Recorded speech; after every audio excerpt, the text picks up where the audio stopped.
got my laptop on, and I feel alright. I got a few joints rolled, and my munchies made. Got my headphones on, and I close the door, don't disturb me.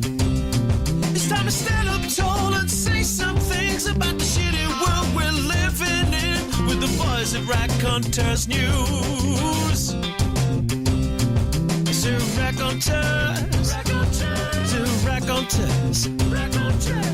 Raconteurs News, Raconteurs News, Raconteurs News, Raconteurs News, Raconteurs News.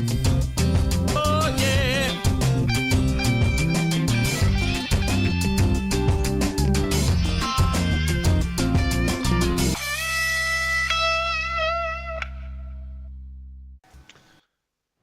Good evening and welcome to Raconteurs Extra. It's weird, isn't it? It's not Tuesday, like Heath said in the intro, but it is a Saturday evening, and we've decided that we'd wanted to try and resolve an online issue, but more of that a little bit later on. Well, welcome to the show. It's Saturday night. It's the 16th of June or something like that. 16th of June. It's about a week away from Heath's birthday. 17th of June.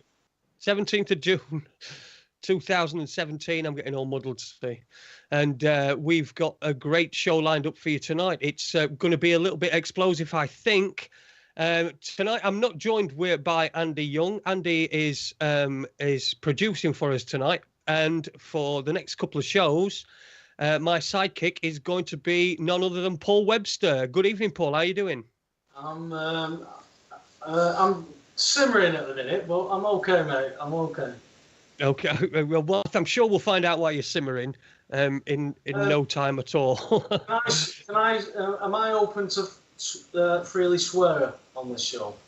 Well, yeah, within limits. Let's not down the tone too much. Okay. But yeah, the odd swear word is okay. I'll try and stay within the limits.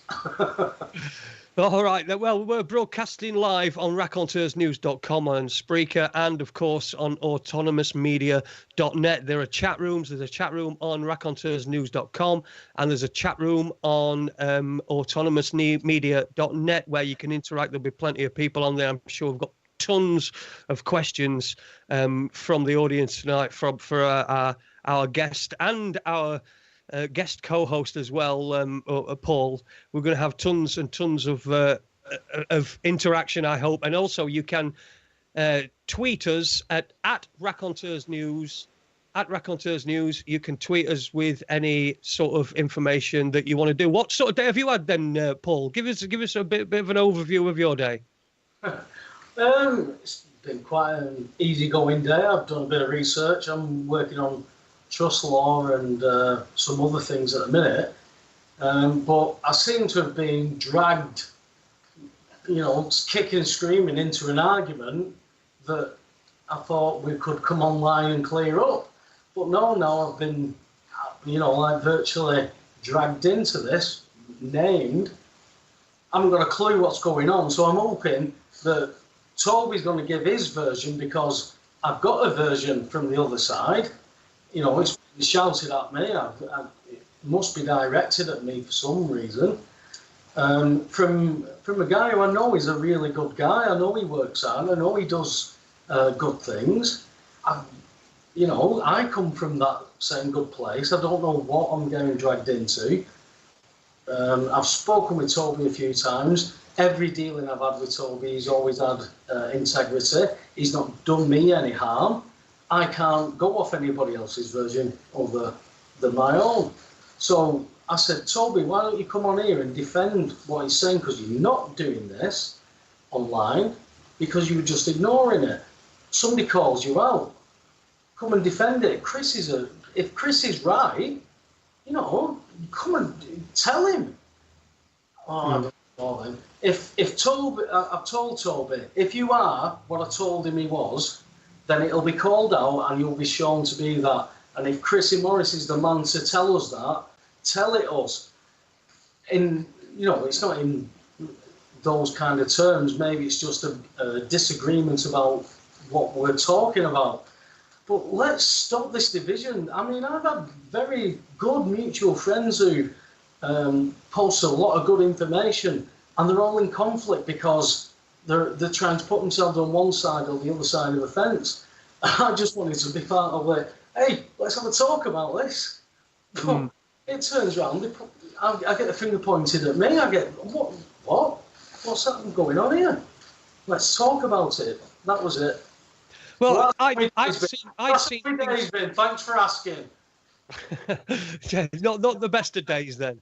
I'd seen things online, and I just want to sort of make a point, basically in reply to something that Chrissy Morris had put out about us.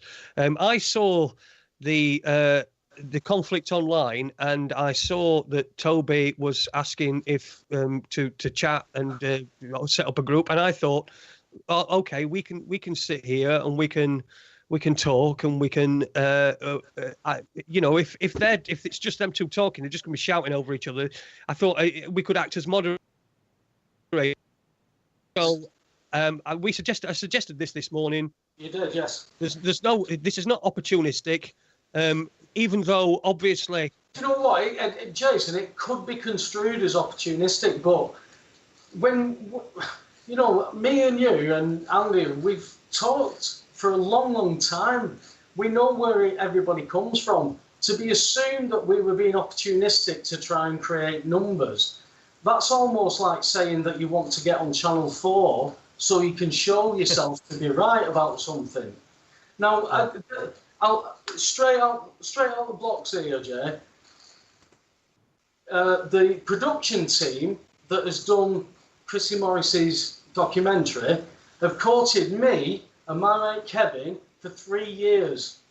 They've been asking us for us to do a documentary, but our documentary, our evidence, our information, our truth is about bills of exchange in a debt-based economy.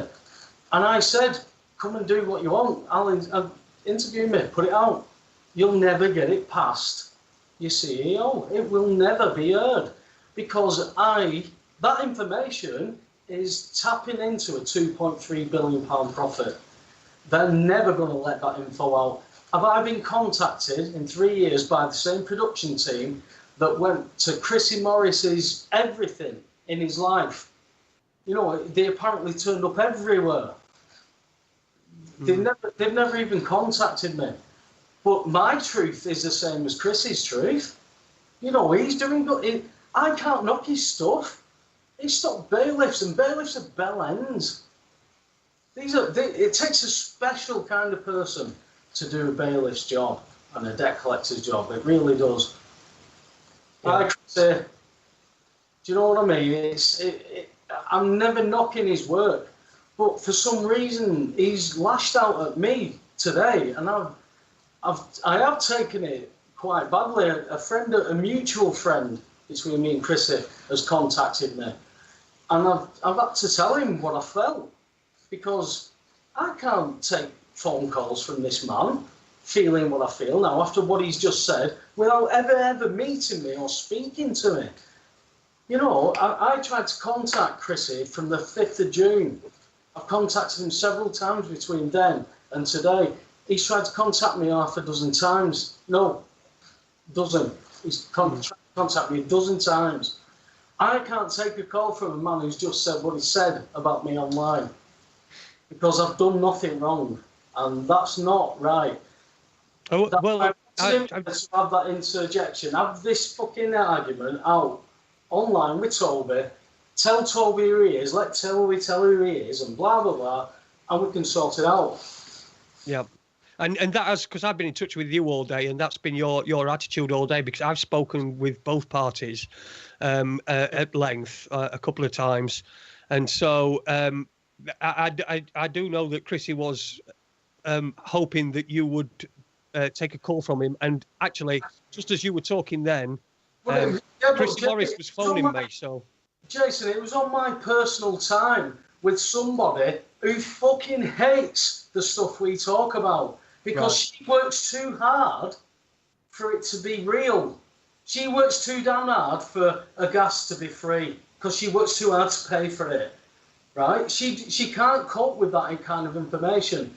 If I can't give somebody who I really care about that time and not talk about this, then I'm not the man who I want to be. But then I'm called out because I won't take a phone call from somebody I've tried to get in touch with for 3 weeks. No, not having it. No, it's not. It's out of order. Well, some people might be scratching their head and wondering what we're talking about. Indeed. I'm still scratching my bloody head.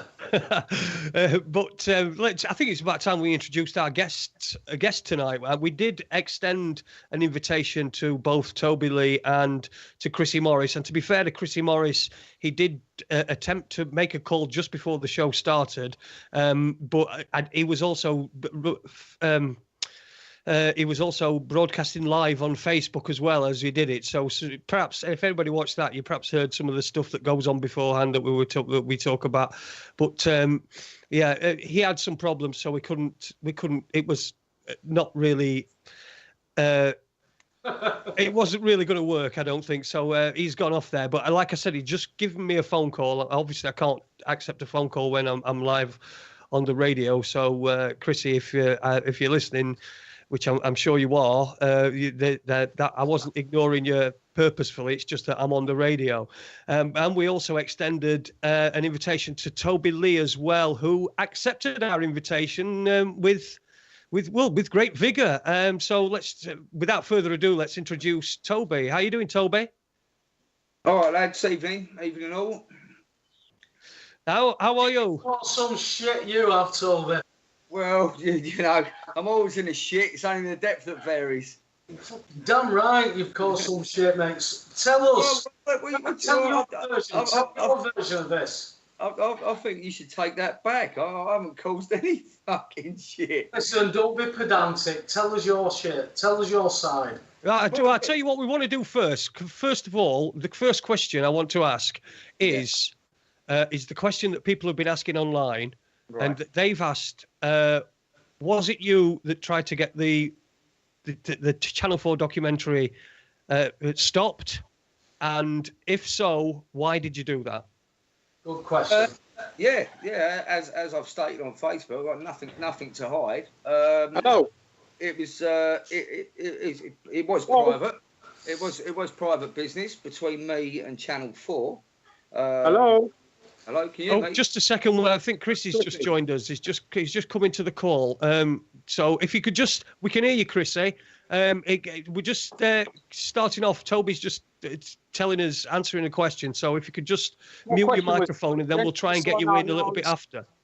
What question was it, please, gents? And now I can know so I can listen. Go on, mate. It was the question that you asked me to ask him, the first question, which was it you that tried to take the injunction out against Channel 4 to stop them broadcasting? And if it was, then why? And that was the question that he's answering. So if you could just mute your mic, and then we'll bring you in afterwards. So Toby, if you just want to carry on. Yeah, right. Yeah, no worries. I didn't realise it was Chrissy that asked that question, which makes it even more fascinating. Yes, it was me, as it is apparently so that Chrissy was fully aware that it was me in court, because he'd obviously put the Facebook post on there saying, "I'll wait till later, I've got some revealing news and gossip to tell you about." Yes, it was, but the issue was this. To be quite blunt, it's got fuck all to do with Chrissy. It's private business between me and Channel 4, as it has been since September last year. Yeah, I did. I went to court. I wasn't trying to stop the broadcast. I wasn't trying to stop the production. Injunct it, Tobe. How can you say you did try and stop it? Sorry, Chrissy. If you could just let him finish, please. We're not going to get anywhere if we.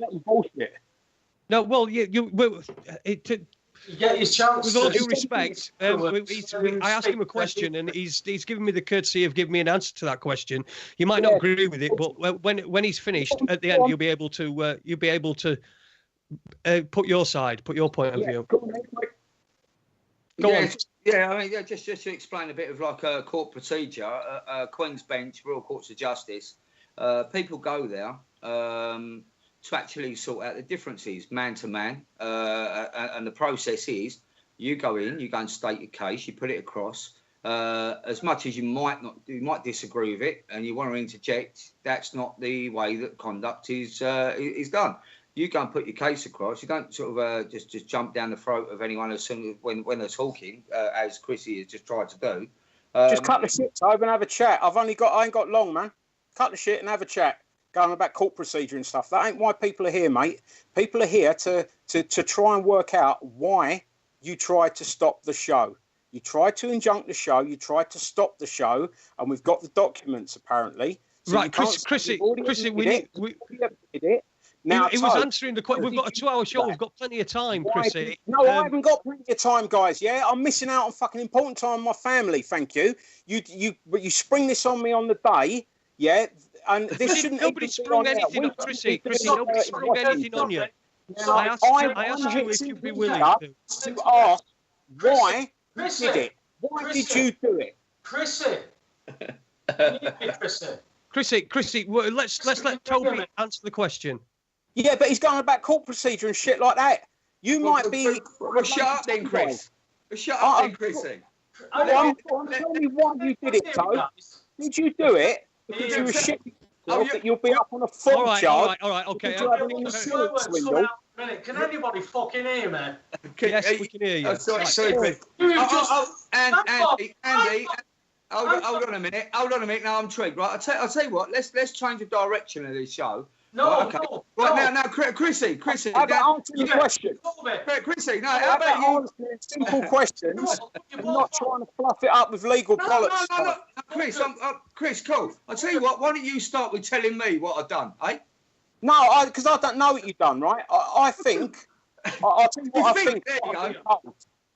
I'll tell you what I think and what I've been told. Right, okay, listen, guys, this is not going to work unless we give each other courtesy of not talking over each other. It is just not going to work, and we might as well just stop it now. Well, how about we do it at a more convenient time then? Guys. Jason, can I speak?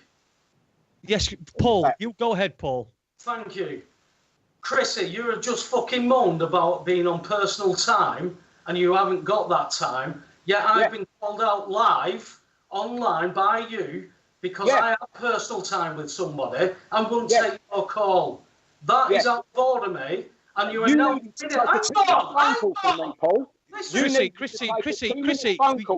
Chrissy, will you please stop interrupting? You have put... No. Yeah, prick. Right, okay, so Chrissy's gone, seems to have gone. Paul, right, Toby. Yeah, sorry, Can mate. we continue with the question that we asked before we got interrupted? We're saying why.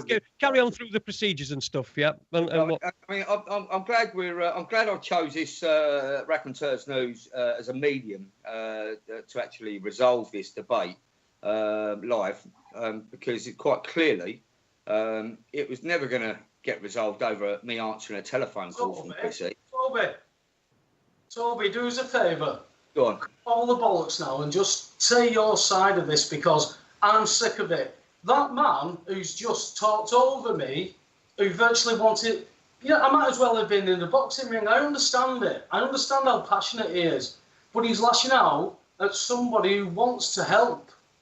Now, you help people, he's help people.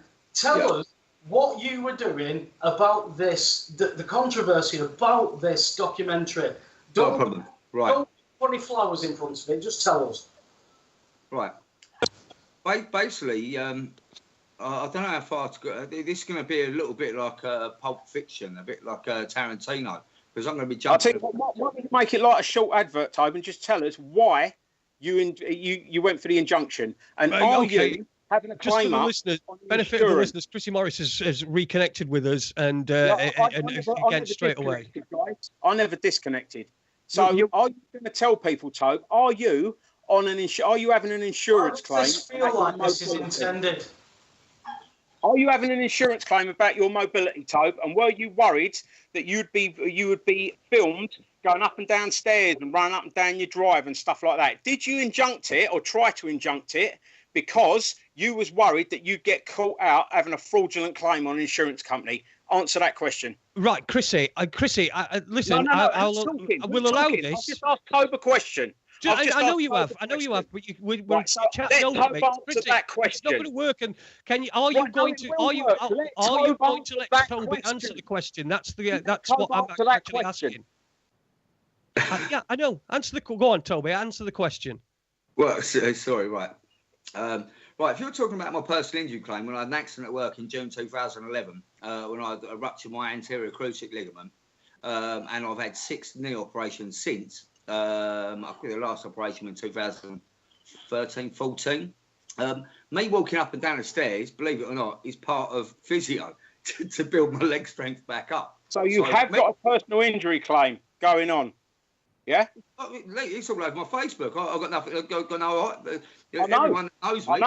Are you worried that you was going to be viewed to be fully mobile? Because as I understand it, you're going for a few quid off of them, and you're claiming to have a lack of mobility and stuff. I'm not claiming anything, Chrissy. Nothing wrong with you. I'm not claiming anything, Chrissy. You're not claiming. You're not having a claim up. You're not going for a swindle. Chris, are you medically trained? I don't have to be. Oh, right, okay. Have you seen the medical report that's come back from the medical? Sorry, I'm talking, Chrissy. Well, don't be fucking rude. Listen, you tried to think a documentary that could have helped a few thousand people because you're having the Chrissy Morris show. Right, okay. Well, listen, we're going to have to do something here because this is just a complete mess. Chrissy, you're going to have to stop interrupting people. You're doing it now to me. You don't tell me what to do. You don't tell me what to do. Listen, I'm the host of this show. It's my show. Right, I'm going to chime in here, Chrissy, and you've got one chance. You've got one chance now, Chrissy. No one can hear you. Can't talk over me. You've got one chance. You either let the person speak without interrupting, or you will be cut off from this call. End of. There we go. Chrissy's just removed himself from the call. So sorry, lads. I've had enough. The guy has got a lot of passion and he's coming from a good place. He's doing good things. But when you can't have debate, it feels false. It feels like that's intent. Now, people are going to attach, as they already are doing online, that Toby and Chrissy are in on this together. Where do we stop this? Toby, again, now, tell us what you've done to be participating in this fucking saga, and just tell your truth. I don't want to... Okay. No, good. Okay. I've got it clear in my head now which direction I want to go in. I thought we were just going to answer the question, but I think it's quite... fuck it. Toby, fuck his questions. Tell me why you're involved in this. What the fuck were you doing? There's many questions that need to be answered. One of them is, was it me that went to court to try and get an injunction on the show? Yes, it was me that went to court to try and get an injunction on the show. Have I got an issue with Chrissy Morris? No, I haven't got an issue with Chrissy Morris. It's nothing personal. It was nothing to do with Chrissy Morris. My claim, my application to the court to not delete the show, not remove it, not let it get aired, my application was simply, plain and simple, I revoked my consent with Channel 4 and 9 Lives Media back in September last year that I did not want any involvement with the TV show. I didn't want to be on TV. I didn't want nothing to do with Chrissy Morris. I didn't want nothing to do with the programme. I revoked my consent with Channel 4 and 9 Lives Media back in September last year that I did not want any involvement with the TV show. I didn't want to be on TV. I didn't want nothing to do with Chrissy Morris. I didn't want nothing to do with the programme. I revoked my consent with Channel 4 and 9 Lives Media back in September last year that I did not want any involvement with the TV show. I didn't want to be on TV. I didn't want nothing to do with Chrissy Morris. I didn't want nothing to do with the programme. I revoked my consent with Channel 4 and 9 Lives Media back in September last year that I did not want any involvement with the TV show. I didn't want to be on TV. I didn't want nothing to do with Chrissy Morris. Simple, nothing to do with the program. I revoked my consent with Channel 4 and Nine Lives Media back in September last year that I did not want any... Paul.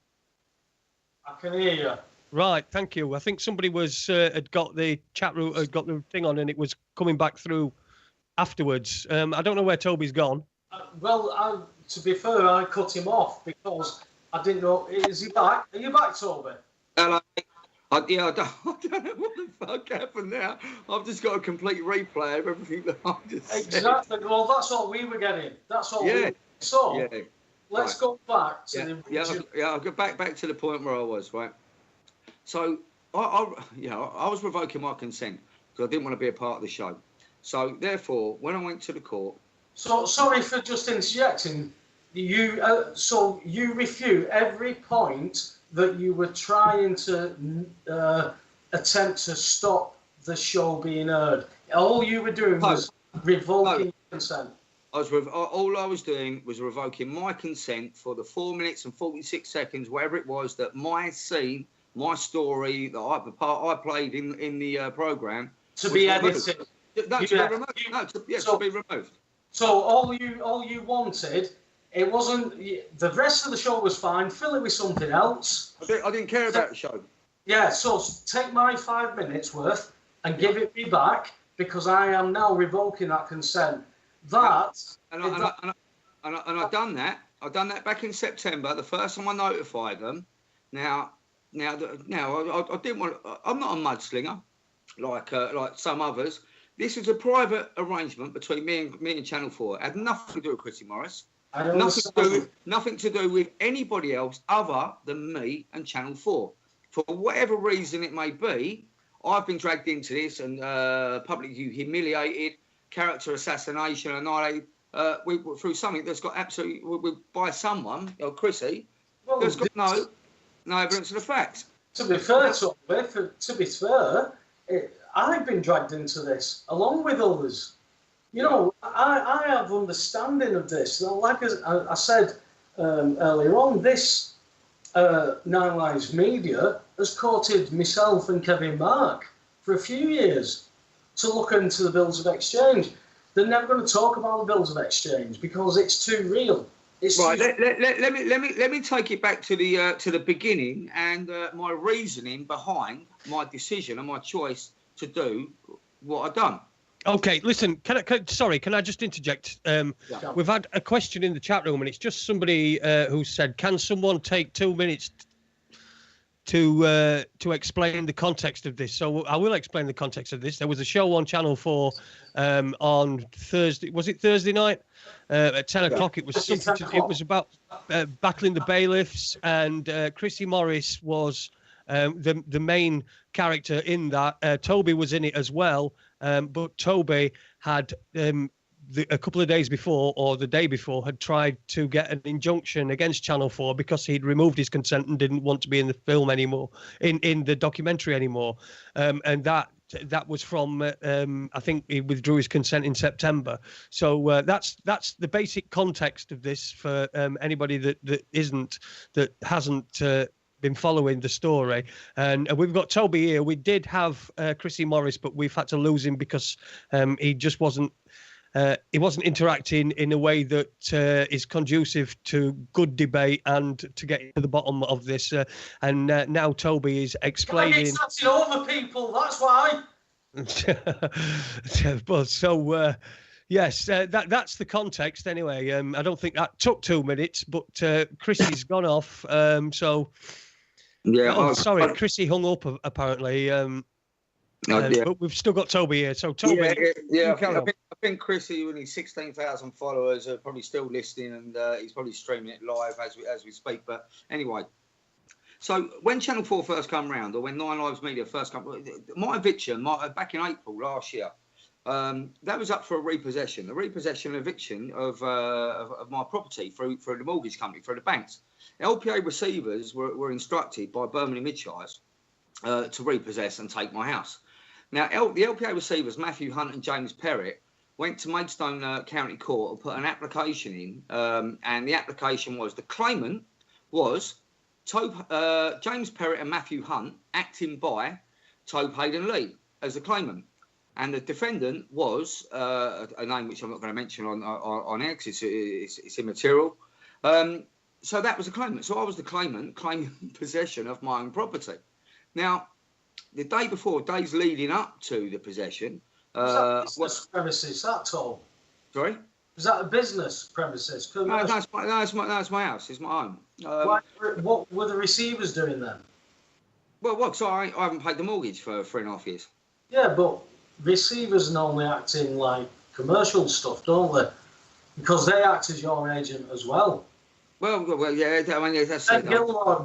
Yeah, it doesn't matter. The fact is that the bank instructed these LPA receivers to repossess my property, and they was using my name to bring a claim for the repossession, and I was acting as the claimant.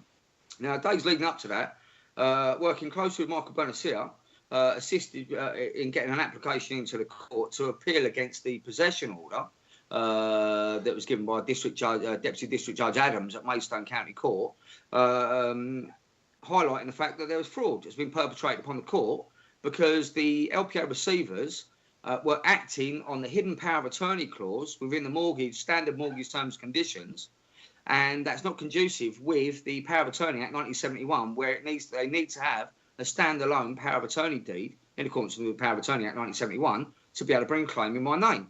So the application that was put before the court the day before was an appeal against the order for the possession because it's fraudulent and void, because the LPA receivers have fraudulently acted in my name without the power of attorney to do so to repossess my property against a defendant.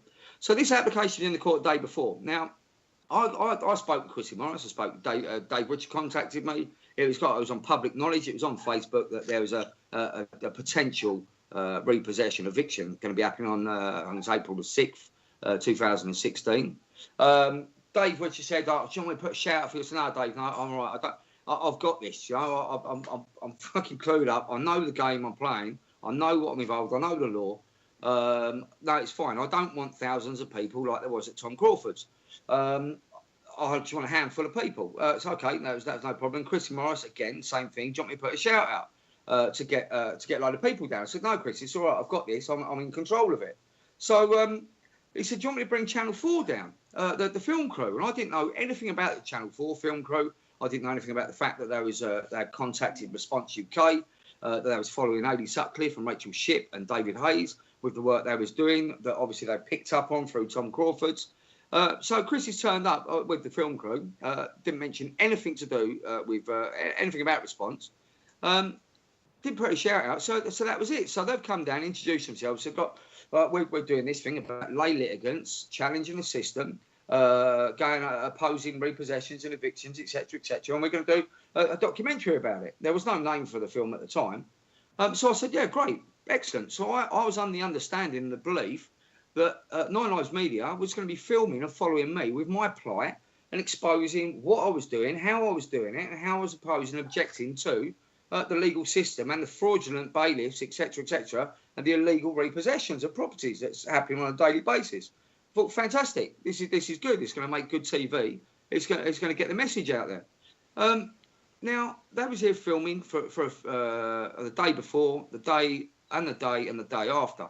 Obviously, right the way throughout, I was liaising, communicating with Michael Bernassia, who's advising me about the rights and the laws and stuff that I didn't know about, to make sure that I was quoting and stating the correct law. And that was it. So they left after the third day. Done the filming. They come and film me again on another day when I went down to the court at Medway to go and put another application in to obviously oppose the circuit court judge, and then took it up to the appeal court. But so that's how the scene was set. Now, yeah, somebody's asked a question in the chat room. I think it's Tell the Truth and Nick Nomick as well, and they're both asking the same question. Did you sign a release or anything similar with Channel 4 or the media company? Yeah, funny you should mention that. Yes, there was when I went up to a Real Change meeting in January 2016 up at Leeds. Jason Noter and various others and Tom Crawford was given a talk and discussion. Candace approached me, and I was up there with Colin, and I was filming. There was no mention about this bailiff busting program or whatever the name was at the time. They come up to come and talk to me, and they was talking to me about, funny enough, about gas and electric meters and obviously stuff that I've been working closely with Paul Webster and. Dodgy subject. That's a dodgy subject. Nobody likes that.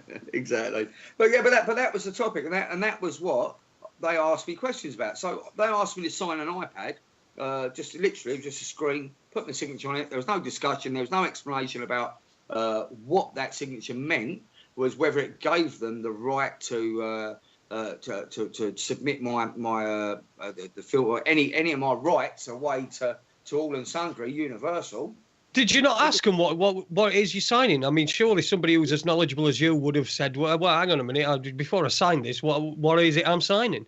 It was for the release. It was to do with the film on that day. I was led to believe that I was signing to give them the authority and the consent to actually publish what I was discussing there and then on that day.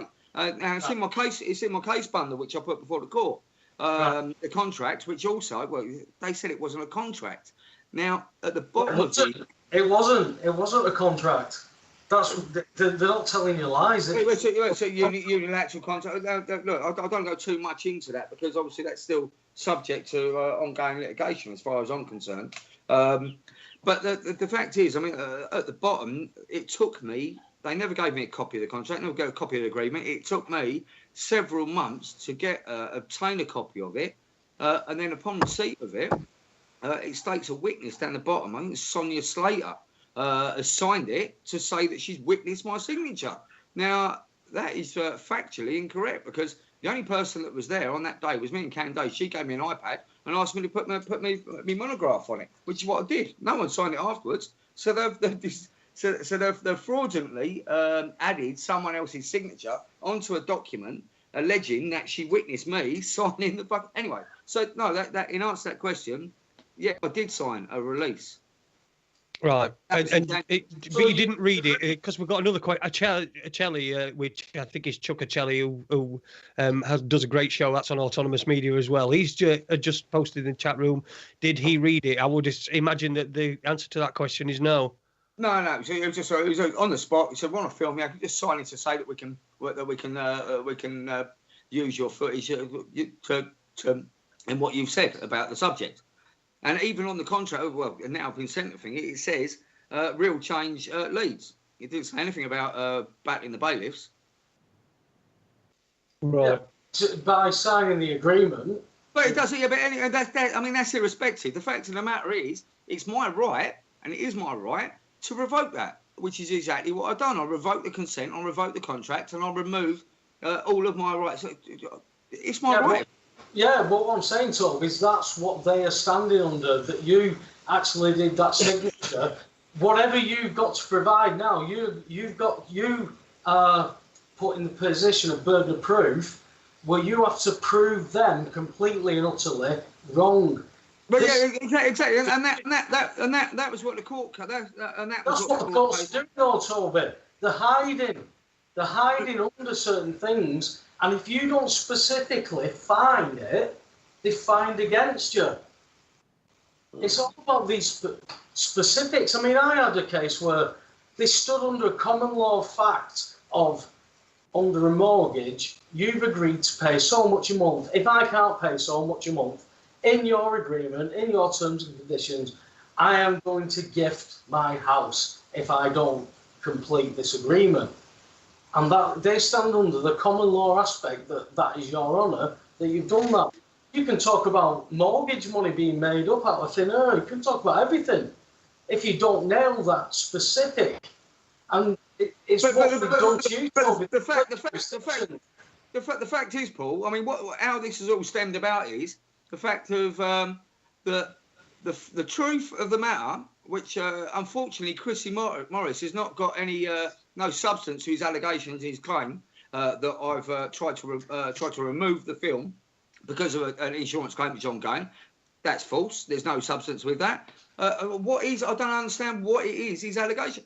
The fact is, I wanted nothing to do with the programme.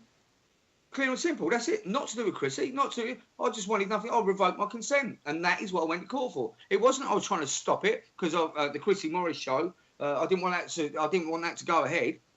The fact was, when I was in court, and my argument and the reasons was misrepresentations of the facts and deceiving the public, and it's got a public interest because, as I predicted, bearing in mind, I've been asking Channel 4 and asking Nine Lives Media since September last year, all evidence in my bundle, in my witness statement. I've been requesting to see the final cut that was going to go to show to air, and if I was happy with it, then I wouldn't have contested it. But they've refused, right up until the point, even in court the other day, the barrister, the pro bono barrister, which I had, said, look, Toby, you've got to be very careful here. He said, you do realise that if you don't win this today, you're looking at £20,000-30,000 worth of legal fees. It's Channel 4 you're up against. There's 6 to 8 of the CEOs, directors, Nine Live Media, and I had to make that decision.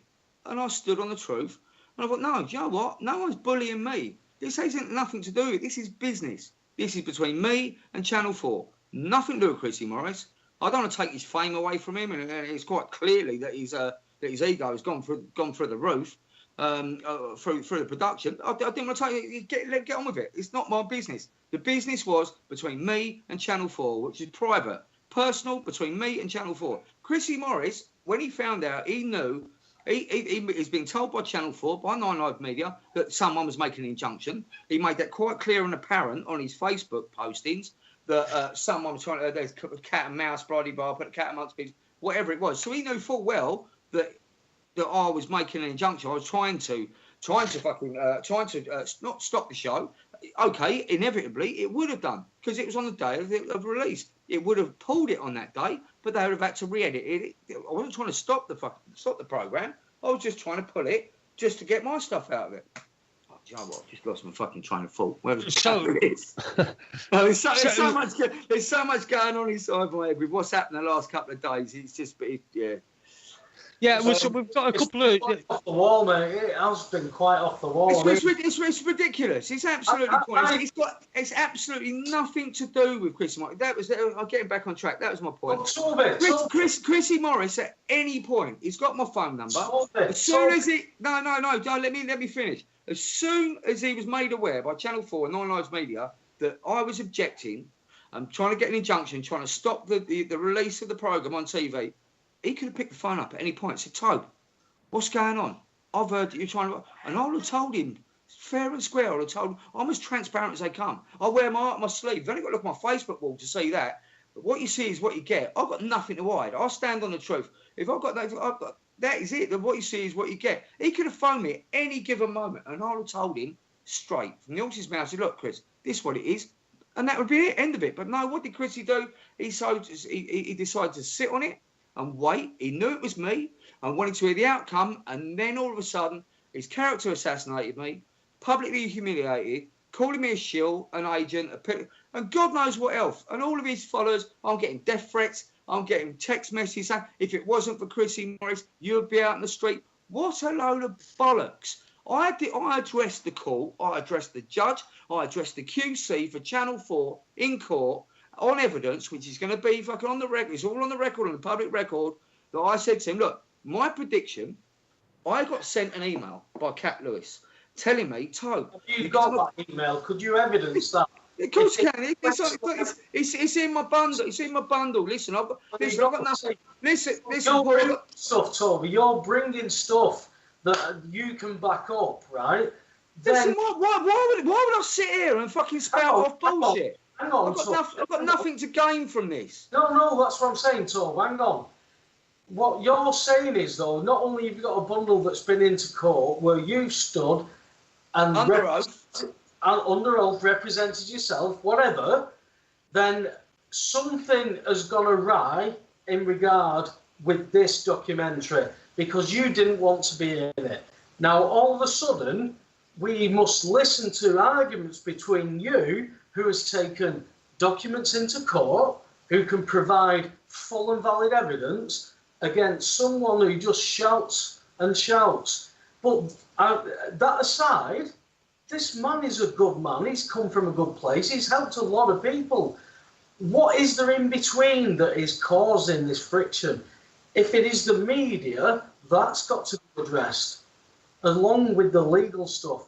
I spoke to you earlier, Tobe, about Panorama. There was a Panorama programme last year, and it showed 2 videos that I was very privy to. And one was showing them trying to drill somebody's locks, and they were titanium locks, and they never got in. And then it flicked, it edited to a flat where they just finished fixing a pay-as-you-go meter.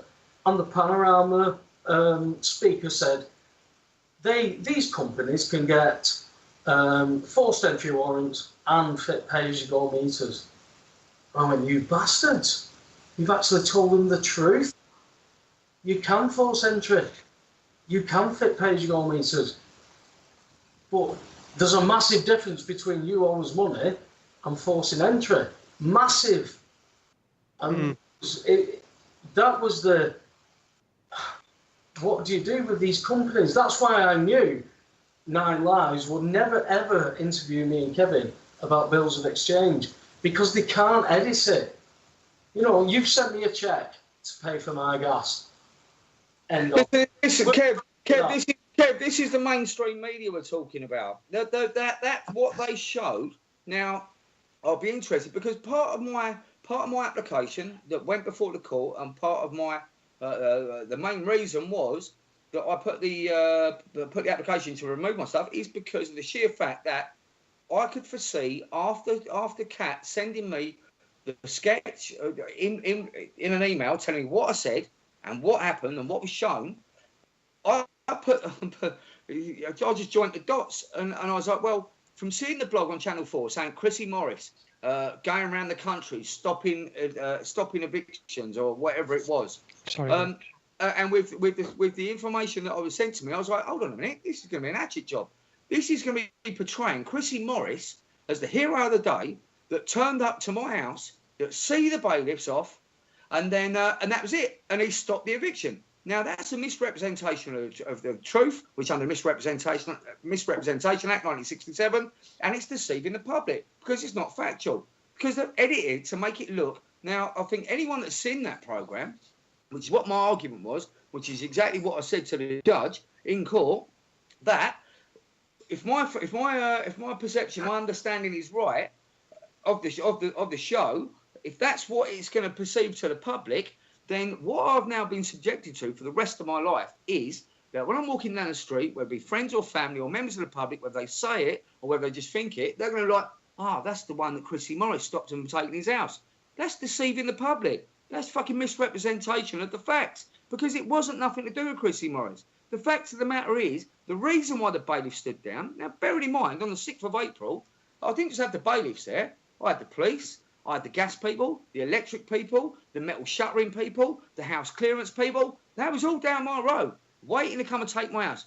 The reason why they couldn't fucking take my house is because I was the claimant. The courts were trying to get me out of my house, over to Medway County Court, to go and present my application, because as soon as I was out the house, then they could then take vacant possession. The reason why the bailiffs fucked off wasn't because of Chrissy Morris, as it's been perceived on TV. It's because of me, Michael Bonacia, because the paperwork we put in, which Channel 4 and Nine Lives Media was fully aware of, because we was communicating right the way through. But what have they done? They've edited it to make it look like Chrissy is the fucking hero. He's come around and saved us. I'm getting so that's your sorry, Toby. I didn't see.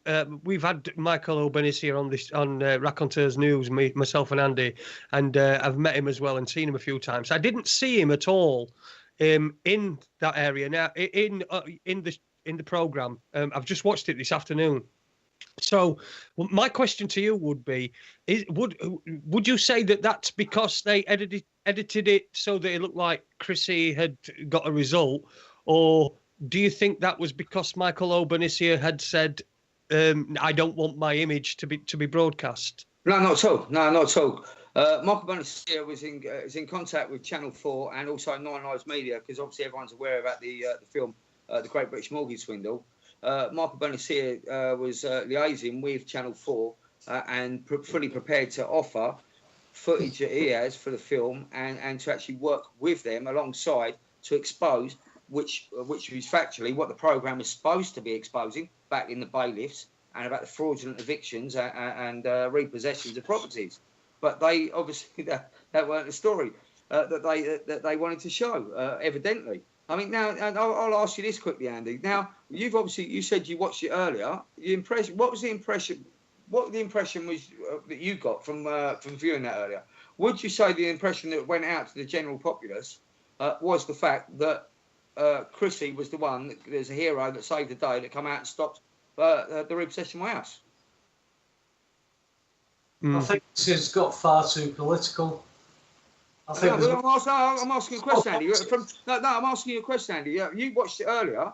What is your Andy, Jason, sorry, you're talking to Jason, not Andy. Sorry, Jason. It's Paul. Sorry. I'm looking at Andy. I'm not talking to Jason. That's great. Sorry, Andy.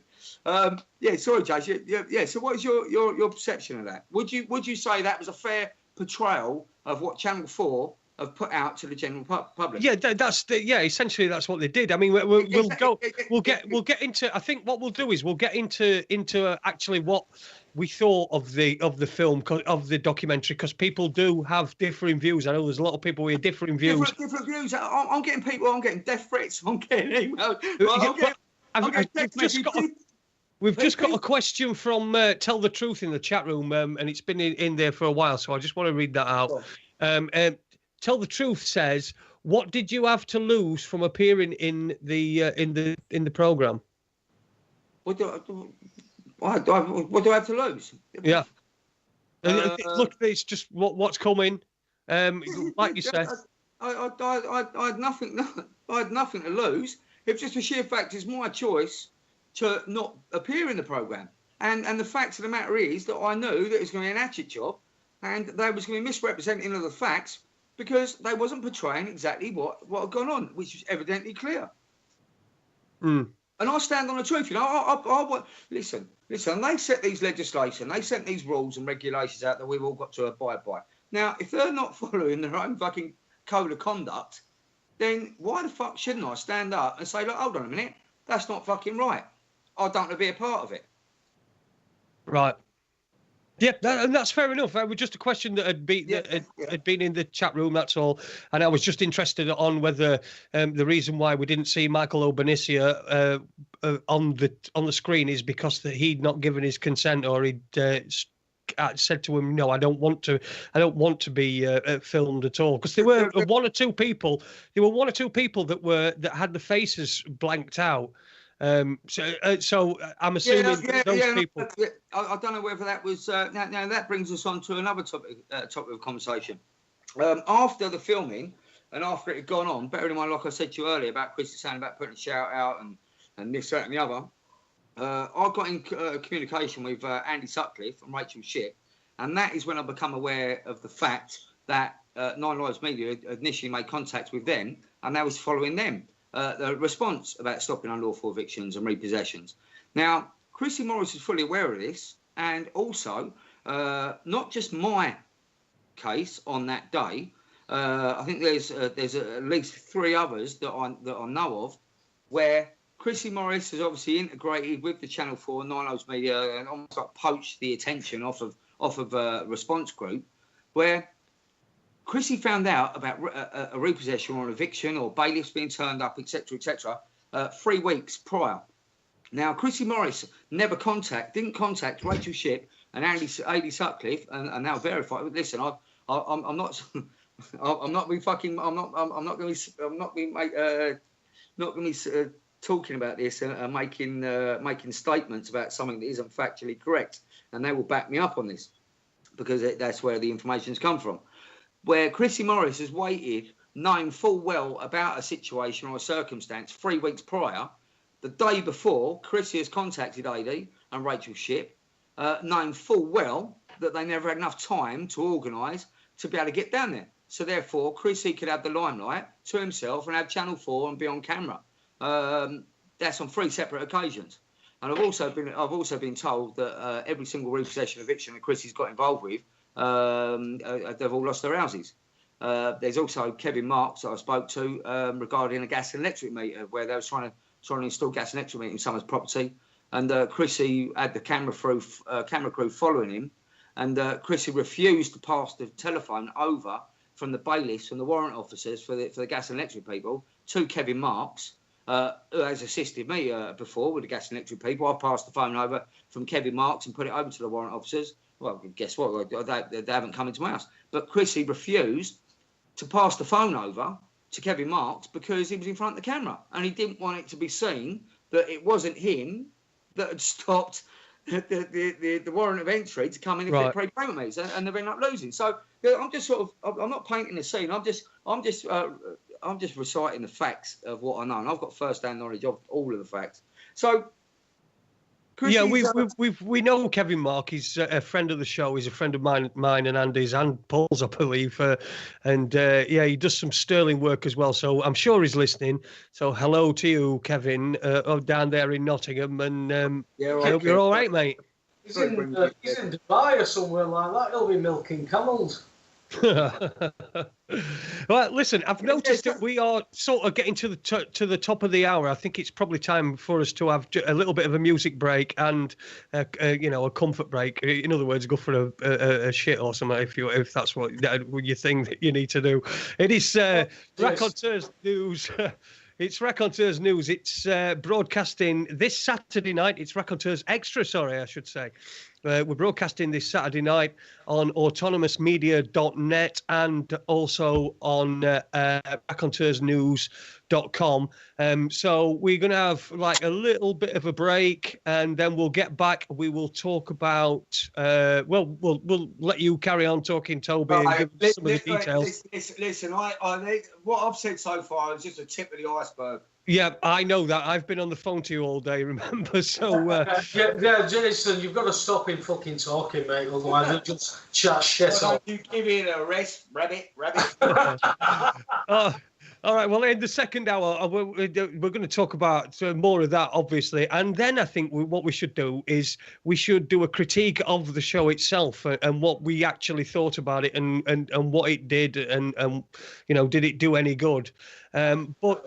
But we should play a record. I don't know what record we've got lined up. Andy's got one lined up. I think it's a Heath record. So we'll be back in a few minutes.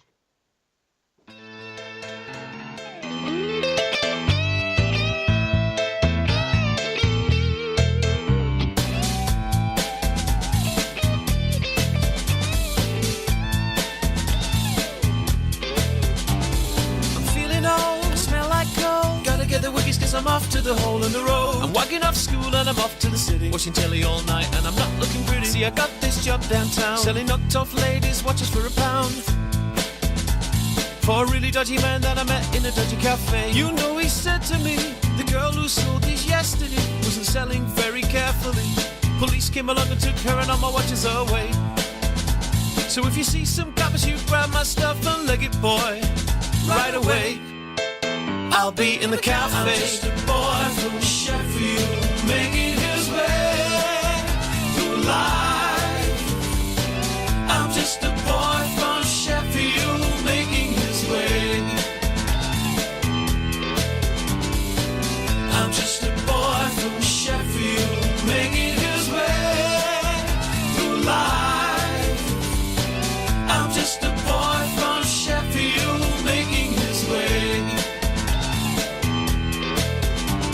Spent a few hours and I haven't sold enough for my bus fare home. Street selling's pretty tough, so I turn on the charm for the lunchtime rush with a smile and a wiggle on my schoolboy touch. So the charm is working in the underground as a crowd of men and women gather round, and the watches they are going, the money is a flowing. Think I'll take a little extra, stick it in my pocket, spend you later. I'm just a boy from Sheffield, making his way through life. I'm just a boy from Sheffield, making his way. I'm just a boy from Sheffield, making his way through life. I'm just a boy from Sheffield, making his way. I haven't sold a watch for an hour and I'm dying for a slash. I've had enough of this, so I'm off for a piss. Then a quick walk back round to the cafe. Sitting at his table drinking tea. Looks at me suspiciously. Then with a glance at the watch he says, how did you do?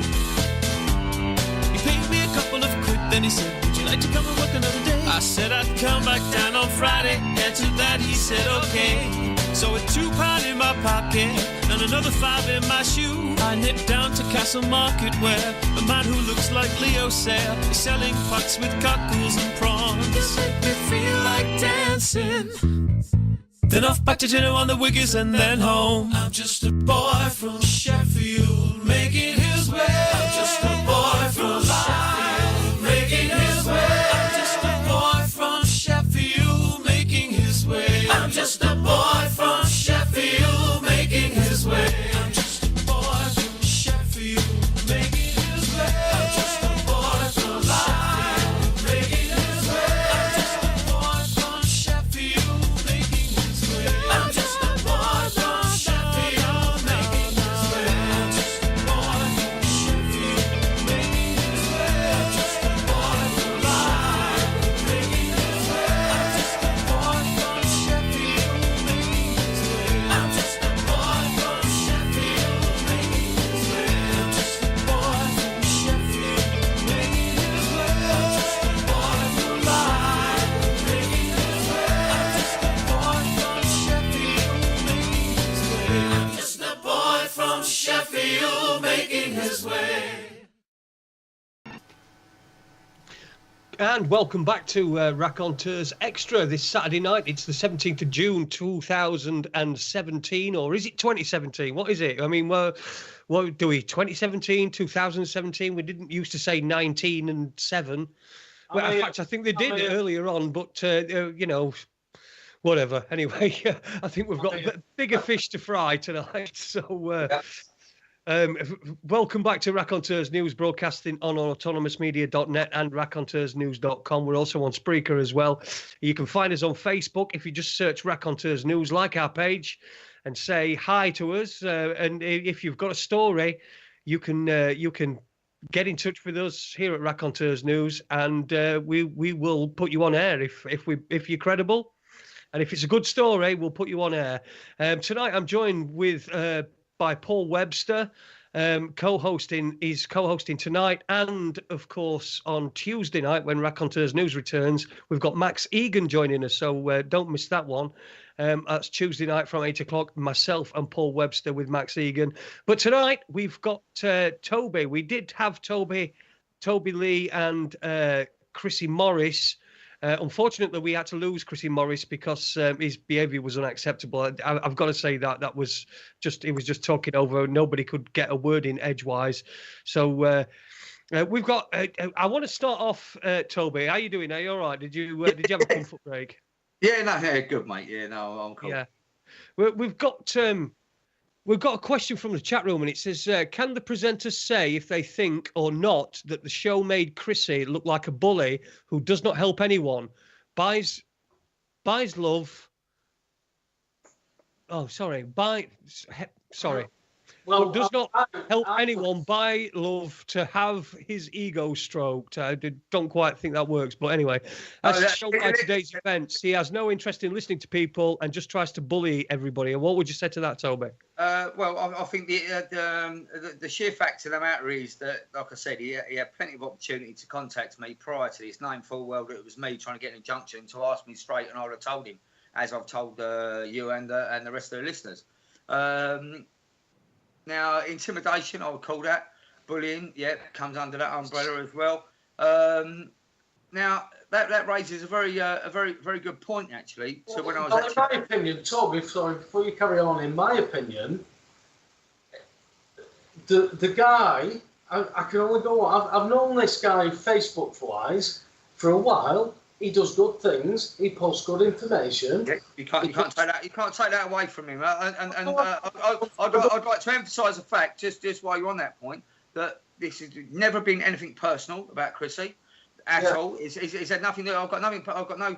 Okay, we've had disagreements, well, you should have disagreements. I don't agree with everything you say, Toby. No, But this was not. But this was nothing. That's what it's about. This was nothing to do with Chrissy. He has made himself the central focal point of all of this when it had fuck all to do with him. And evidently, in answer to your question, what was put by the viewer or the listener in court, and I will say this. When I put my post on there saying about I had a massive win today, yeah, I had a fucking massive win. I'll tell you how I had a massive win. The massive win was that I was going up against Channel 4 and looking at £20,000 to £30,000 worth of legal fees, and Channel 4 QC made it evidently clear in court that the claimant, i.e. me, had nothing to worry about because Channel 4's intention behind the fucking screening was, I'll put it in my own terms, was that they was mugging Chrissy off. Now, so that is why I had nothing to worry about. Now, you've only got to look at the fucking look at the program, the opening sketch where Chrissy might, just to set the scene of the program, Chrissy might say, "Oh, it's early hours of the morning. Look at the sun. What a beautiful sunset." First thing in the morning, sunset. Fuck's sake! And they fucking showed that. That was one of the opening sketches. Now, if that's not setting the scene for the theme of the fucking program, I don't know what is. And like I said, the win I had was it took me to go and stand on my fucking 2 feet, have the bollocks that I had up against potential of £20,000 to £30,000 worth of legal fees to go and stand on the truth and go against Channel 4, one of the top fucking media companies in the United Kingdom, and fucking put my fight and put my case across to them. My win was, you know what my win was? Was at the end of it, we're not going to put any costs on it. So they didn't put no fucking costs on it. So I've had 2 hours in court of litigation, putting my case across. I've had Channel 4 telling me that basically they're just mugging Chrissy off, and they're not going to charge me for the fucking privilege. So fucking, that's a win. That's a massive win. Yeah, but have you got it in paper, Tobe? People want to see it on paper. People want to see it. Paul, do you know what? After all of this, what's gone on over the last few days, I don't give a flying fuck what people want. Look, if they want to fucking have the fucking nose with like brown shit on the fucking end of it, following someone that ain't got a clue what he's fucking talking about, then crack on. I do not give a fuck what anyone thinks about me. I'm doing my shit. Watch my Facebook. I'm as transparent as you fucking see. My shit is your shit. I've got nothing to fucking hide. Simple as that. The thing is, you stand by your results. You don't listen, Paul. Listen, Paul. This was private. This had nothing to do with anyone else other than me and Channel 4. Yeah. Chrissy called it on. Chrissy fucking tried to publicly humiliate me. Chrissy has fucking tried to character assassinate me. Chrissy has tried to fucking put this in the public domain. Obviously, well, you've watched my Facebook. I ain't said a fucking word. I've just kept my mouth shut. We got to the point, and I'm like, do you know what? Fuck it. That is why Jason contacted me this morning, because he thought this can be sorted out like a piece of piss. Let's have a chat about it. And we've seen what's happened. Exactly. Yeah, you can't really have a chat with somebody who just wants to talk over you and just argue and not even listen to anybody else's point of view. But that's just from what I've seen tonight. I don't know Chrissy Morris at all. Well, she's shown his true capacity, really, as far as I'm concerned. Oh, well. So what did you make it? I'm assuming you watched the programme. Yeah, did you? What did you make of it? Did you think to yourself, well, it's exactly what I thought it was going to be, and this is the reason why I tried to get rid of it? Listen, on the record, on the court record, it was exactly word, gospel, and verse, exactly what I predicted, exactly what I said to the Channel 4 QC, and also the judge in Queen's Bench. It's exactly as I predicted. When I watched it, I was like, great. This is exactly what I told you. Which is misrepresentation of the facts, deceiving the public. Because, like I said to the judge, I said the thing is, I'm gonna have to deal with fucking explaining myself, because the perception that's been given is that Chrissy might, all the text messaging that I've received, is that what are you fucking trying to stop the show for? If it weren't for Chrissy Morris, you'd be out on the street. I'm like, fucking really? Fucking that is the story that's been portrayed for the fucking general populace that's not the facts of the matter. And this is your platform to be able to put things right and to say to those people, you know, this is not what the situation was. The situation was, I knew that this was going to be a hatchet job, which, you know, you get some people that say that it was a good show and it was fair and balanced. And then you get people that say it was a hatchet job. Me, I'm sort of really in the middle of it. I've only just consumed it today. I watched it when it went out live, but unfortunately I had some 4:00 starts, so I fell asleep while I was watching it. They told me, Channel 4 QC told me and the call that the reason why they didn't want to remove my part of the clip was because that was the meat and bones of the fucking production, where it was showing Chrissy going down and just bowling when he went up to the bailiff, said it's all, yeah, I don't know what's happening there. All right, well, Chrissy Morris has turned up again. Right. When he said when he went up and said it's all got turn up all Bodie and Door, and you've walked away all Laurel Hardy. Now I know for a fact that he stole that line off of a good friend of mine, Dave Gagey, because Dave said stole that line. That's my line. Chris, you're here.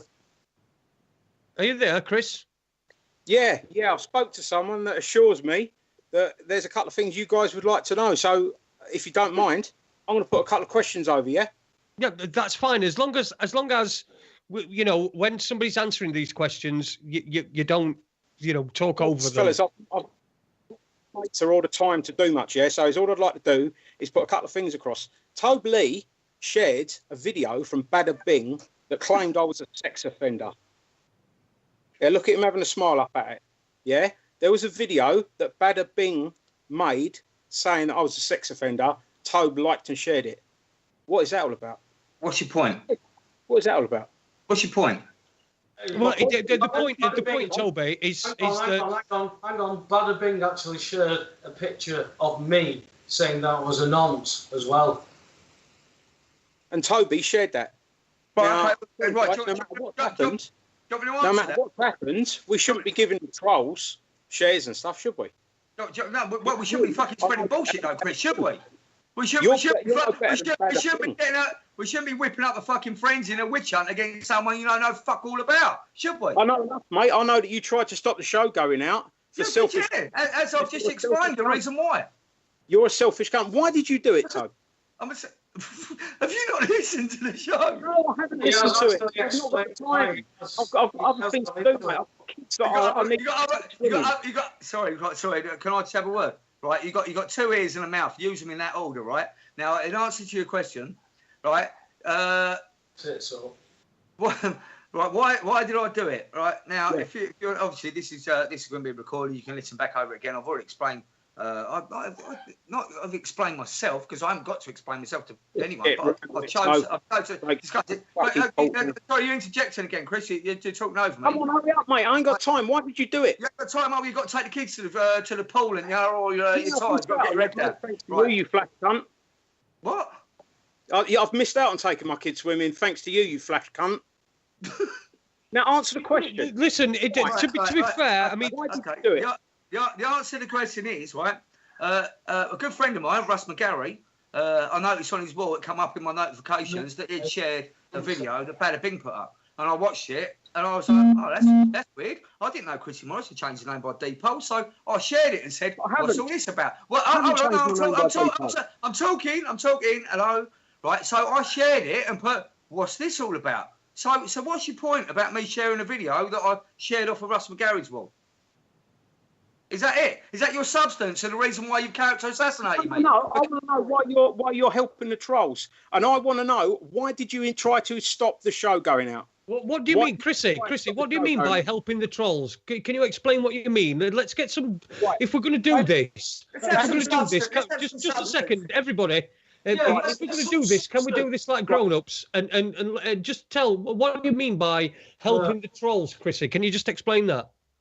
You share, if you, as a prominent person in what we're doing, if you share a troll video and like it, you are giving that credence. You are helping the troll by sharing bullshit. because I've never changed my name by default. I will be changing my name by default because I've made a drunken promise. But I haven't changed my name, and I am not on the sex offenders register. And Tobe knows that. I'm sorry, did you say you're going to change your name by default because of a drunken promise? Shared Bada Bing's video, yeah, which would have made people think, hang on a minute, Tobe's friend has put up that Bada Bing, you know, basically he has given that weight. Why would you do that? Because Tobe, if Bada Bing put a video out about you being a fucking nonce, I want to share it. That's wrong. Would you assault them? No, because you're selfish, self-centered. Chris, no, just sorry to inject, mate, but what's that got to do with subject matter? The subject matter is that you're a fucking idiot. That you put a post out there saying... Why did you try and stop the documentary? Why did you try and stop the documentary? The subject matter is that you, in your attempt, you called me a shill, an agent... Yeah, you are a shill. You are a shill. I'll call you a shill again, you shill. Why did you try to stop the documentary? I think we've already covered that, Chrissy. We've already covered that. Just stick to me in a nutshell then. Sorry, who's talking right now other than Tobe? Well, I'm fucking trying to... Well, everybody keeps speaking over me. Paul, could you please tell me what you think? Chrissy, I'll ask you followers, mate, because I'm not being funny, but... I don't need to ask your followers. You're meant to be telling me. I've already stated the case, why did you try and stop the show? Chris, listen, Chrissy, he's already answered that question. I haven't heard it, guys. That's not our problem, though, Chris, is it? If you choose, you don't want to tell me why you tried to inject the show. Chris, if you choose not to engage in debate, no, mate, I haven't got the time or the data to bother with you because you're a shill. Now, Paul, can I ask you a question? What is the answer to my question? Why did he do it? Why did he try and injunct that show? Right. I'll tell you, Chris. I'll tell you. I don't want to hear from you, you shill. I want to hear from Paul. I'm asking Paul a fucking question. Right. No, you're asking a question, Chris. I'll tell you the reason why I tried to stop the show. Yeah. Right. Chris, are you prepared to listen? No. I've asked Paul a question. No, Toby, can you just calm down just a second? Let's just... Right, Chris is asking Paul a question. This is how it works, right? Okay. And so Paul needs to answer that. Go, have a bit of a chill. Okay, right. So, Chris, you were asking a question. Paul, you were trying to answer that. So can you answer that? What the fuck? Chris. Sorry, hang on, guys. Every time I get a phone call, it turns the mic off. Hang on, guys. Hello? Yep. Yeah, I can hear you again. Sorry, every time I get a phone call, it turns the mic off. So, go on, guys. Okay, right, okay. Well, Paul's going to answer the question that you asked him. Paul. Please. Chrissy, you asked me a question about something that the only information I would have is what Toby would tell me, which is the same information. If I asked you the same question, you will give me your information. The whole thing about this with me, Chrissy, is you've dragged me into a fucking argument where I've just said, hey, do you know what? There's two good people doing great things who are arguing over fucking, I don't know what, because it's messages. So I say, come and talk, both of you. And you fucking drag me out on live. And say that I'm not responsible for putting this out, guys. Just a minute, Chrissy. Let him finish. What will benefit from this happening are the trolls. Yeah, Chrissy, you asked him a question. You didn't let him finish. You didn't let him finish. Let him finish, please. Carry on, Paul. Listen, you dragged me out online. There was no trolls. There was fuck all. What? You don't think the trolls are going to get hold of this? Chrissy, is there any way that you can... No, because look, I've not got the time for you to fucking massage... Well, you've not got the time, then. I need you to just get to simple fucking answers, yeah? Okay, Andy, can we drop Chrissy, please? Has he told you? Can you answer that question? There we go. Right. Sorry about that. Listen, you just cannot do anything with him around. He asks you a question, and then he won't listen to the answer, and it's just a complete waste of time. Where were we, Toby? Yeah, the reason why he's so fucking it up because it's quite clear. All right. He's trying to Go on. Sorry, it's quite clearly he's trying to justify his actions by just showing he's a bully. He's a fucking bully. I mean, it's no fucking. You can't take it away. Listen. We've tried to have a debate. Let me tell you now, right? If we're looking at the word shill, there is somebody who's just been on and gone that looks more shill. But mate, hang on. Sorry. So if you are a shill, you are a less shill than him. I am a less shill than you, only because I know that I only come from the truth. You only know where you come from, Toby. I don't give a fuck what other people think, because a dickhead like that who you can't debate with, that's nonsense. I'm not being funny. What's his excuse? What he's just done is nonsense. What is exactly? Things I can't say that he's not a good man. He has done some good things, but that is a cunt-like behaviour that I can't put up with. But the thing is, like, what is his point? He's bringing up a post that I shared off Russ McGarry's wall about Bada Bing that said that he's changed his name. And what? Is that the substance of his argument? This isn't about fucking Bada Bing. This ain't about a troll. It ain't about anything to do with that. This is about it's personal. This is about the fact that I went to court to try and get an injunction to stop the fucking film going to fucking air with my private, personal content in it because it was misleading. Listen. This is it's nothing to do with trolls or Bada Bing. All he's concerned about is his public fucking his publicity about how people perceive him. He's gone a fucking long way to boost his publicity tonight. Well, exactly. I was talking to people at work, going, "Hey, have a look at me, mate. He's doing Battle of the Bailiffs tonight." I was out on personal time that apparently I shouldn't have. I shouldn't answer calls. I should answer calls, during my personal time when I shouldn't. And I told it, watch it, this lad's doing good things. And then I'm called out online on his live blog.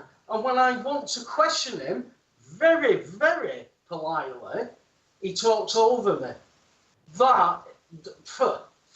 Mate, he wouldn't stand 5 minutes in court, mate, seriously. You're in court, you have a chair. You can't listen, he's...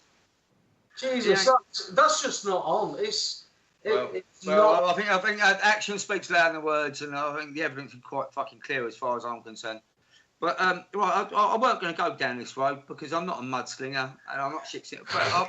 But considering the what's gone on and how I've been targeted the last few days, I'm going to actually go back, like I said earlier, a bit of Tarantino, mixing it up a little bit, and we'll go back to the start of this, and I'll tell you where all this fucking come from and the reason why, the reason behind why I've done what I've done and why I wanted to pull out. Now, okay. Now back in I think it was August 2016. As you know, I'm dealing with my court cases and stuff, and I got attacked and I fucked off to Thailand for 3 weeks for rest and recuperation. Now, when I come back, there was Chrissy Morris's supposed wedding down in Cornwall. Now, Lisa. I spoke to her earlier. She ain't got a problem with me mentioning her name. They asked Lisa to go and do the hand fasting for a pagan wedding down on the beach, Carmera Beach, if memory serves me correct, down in Cornwall. So me and Lisa drove down to Cornwall, down to the hotel, B&B, whatever, and got accommodation and made the arrangements to go and meet up with Chrissy. Now, where this beach was, it's on a National Trust land, right? And there's a little cafe down by the beach. Fucking beautiful setting. Lovely, down in Cornwall. So we've gone down there to go and meet him down there. And there's a car parking fee to pay for the car park. It's National Trust. It ain't council, it's National Trust. You know, National Trust, but obviously there's a lot of fucking heritage buildings or whatever it is. It doesn't matter. So there's a car parking fee. So we've gone down to the cafe, and we ain't paid for the car park. Chris ain't paid for the car park. It's caused a bit of a commotion. No, we don't pay. It's trust. I'm a trustee. It's a national trust. Blah, blah. So we've gone down to the CAF, and all of a sudden, the CAF's got a phone call from the car park up top saying, the people that are down there, they ain't paid for the car park. So then Chrissy has had, while we're sitting around the table having a cup of tea, has had a fucking, not a row, but trying to get into a debate, because he's obviously very confrontational, as evidently we've seen, had a debate with the guy that owns the CAF where they are supposedly be holding the ceremony on the beach and they're supplying the food for all the guests that people are coming from across the country, including Channel 4 that was coming down there. So that was it. So because of this confrontation, because of this fracas that was going on the beach, the bloke said, Toby said, look, we ain't going to host your wedding on here. You're not welcome here. And that was it. Police got called. Police were involved. Bear in mind, we've all gone all the way down to Cornwall. It's down the bottom end of nowhere. The Cornish people are beautiful people. You know, it's a proper community spirit. You can't fart down there without everyone knowing about it. You know, they spread the word between each other. You know, if there's wrong ones turn up, they spread the word. You got an hotel, we've had some wrong ones turn up, bloody blah. It's a fucking Barhams. It's one of them fucking cases in the you walk in a pub and like you stop and like everyone looks around and like, you're not from around these parts. But that is how it is down there. So this word's gone about that there's been this altercation down on the beach where, Chris has got the hump, he's stormed off. Right, there's me, there's Fiona, there's Lisa, a couple of other people, a couple of other guests. We've all gone out the car park. Chris has fucking gone wandering on the moors because he's got the hump. So we've gone off. We've gone back to the hotel, so we meet up, and no one can find Chrissy. Now, this is the day before his pagan wedding ceremony down in Cornwall on the beach. We've gone back to the hotel. They know about it. Word's gone round like wildfire. Everyone knows about it. But where he's got his reception, the hotel where his mum and dad, bless them, you know what I mean, they're elderly people, lovely couple. They've driven all the way down from Essex to come down to where the ceremony is. Chrissy didn't even fucking bother meeting and greeting his own mum and dad. Didn't even know where he was, didn't communicate. No reason why? Because Chrissy was off with Candace and Colin. It was more fucking important to go and get some filming going on with him than what it was to meet his own fucking mum and dad, Fiona's sister that turned up there with her family down at the hotel. We're sitting in the, in the foyer in the afternoon. I'm like, where is everyone? No one can get hold of no one. Chrissy only fucking bothered turning up. Liz Swain, I spoke to her earlier and said that I'm going to mention her name. Liz Swain, she's on a shoestring budget with her partner, 3 kids. It was a weekend, it was an holiday. They treated her like, they had script and saved to come down to there. Chrissy didn't even fucking bother communicating, didn't even contact her. We're all sitting around there. And to add insult to injury, now you can call me a fucking grass now, Chrissy, if you fucking want. Well, I'm just telling the truth, mate, because you're a cunt. Right? You've got the people turning up around there. The woman that's hosting the reception at the reception hall, we're sitting there talking to her because Chrissy's disappeared off because his fucking tongue so far up fucking Channel 4's ass, it's unbelievable. Fucking talking to them. Right? We were talking to the woman who's hosting the ceremony. She said, well, we've only had £100 deposit. We haven't got, look, unless we get the rest of our money, we're not going to be putting the food out. Toby, listen to this. This is priceless. Paul Webster. Listen. No, listen. Listen, this is priceless. Paul Webster, Tobe Leigh, and all the rest of the crew at Raconteurs are using this as this opportunity to manipulate, cause trouble, and instigate hate on what a show has brought to the millions of viewers, really? A good insight into lawful tactics used by bailiffs in the way they conduct themselves in trying to evict people from their homes. It's people like Tobe Leigh who went to court, fact, in brackets, remember that, Tobe? This is fact in brackets, to try and put an injunction to get the show kiboshed for his own purposes, for he has an insurance claim going through in which could violate the outcome of his claim, which don't know if this is fraudulent claim. I'm trying to interpret his grammar.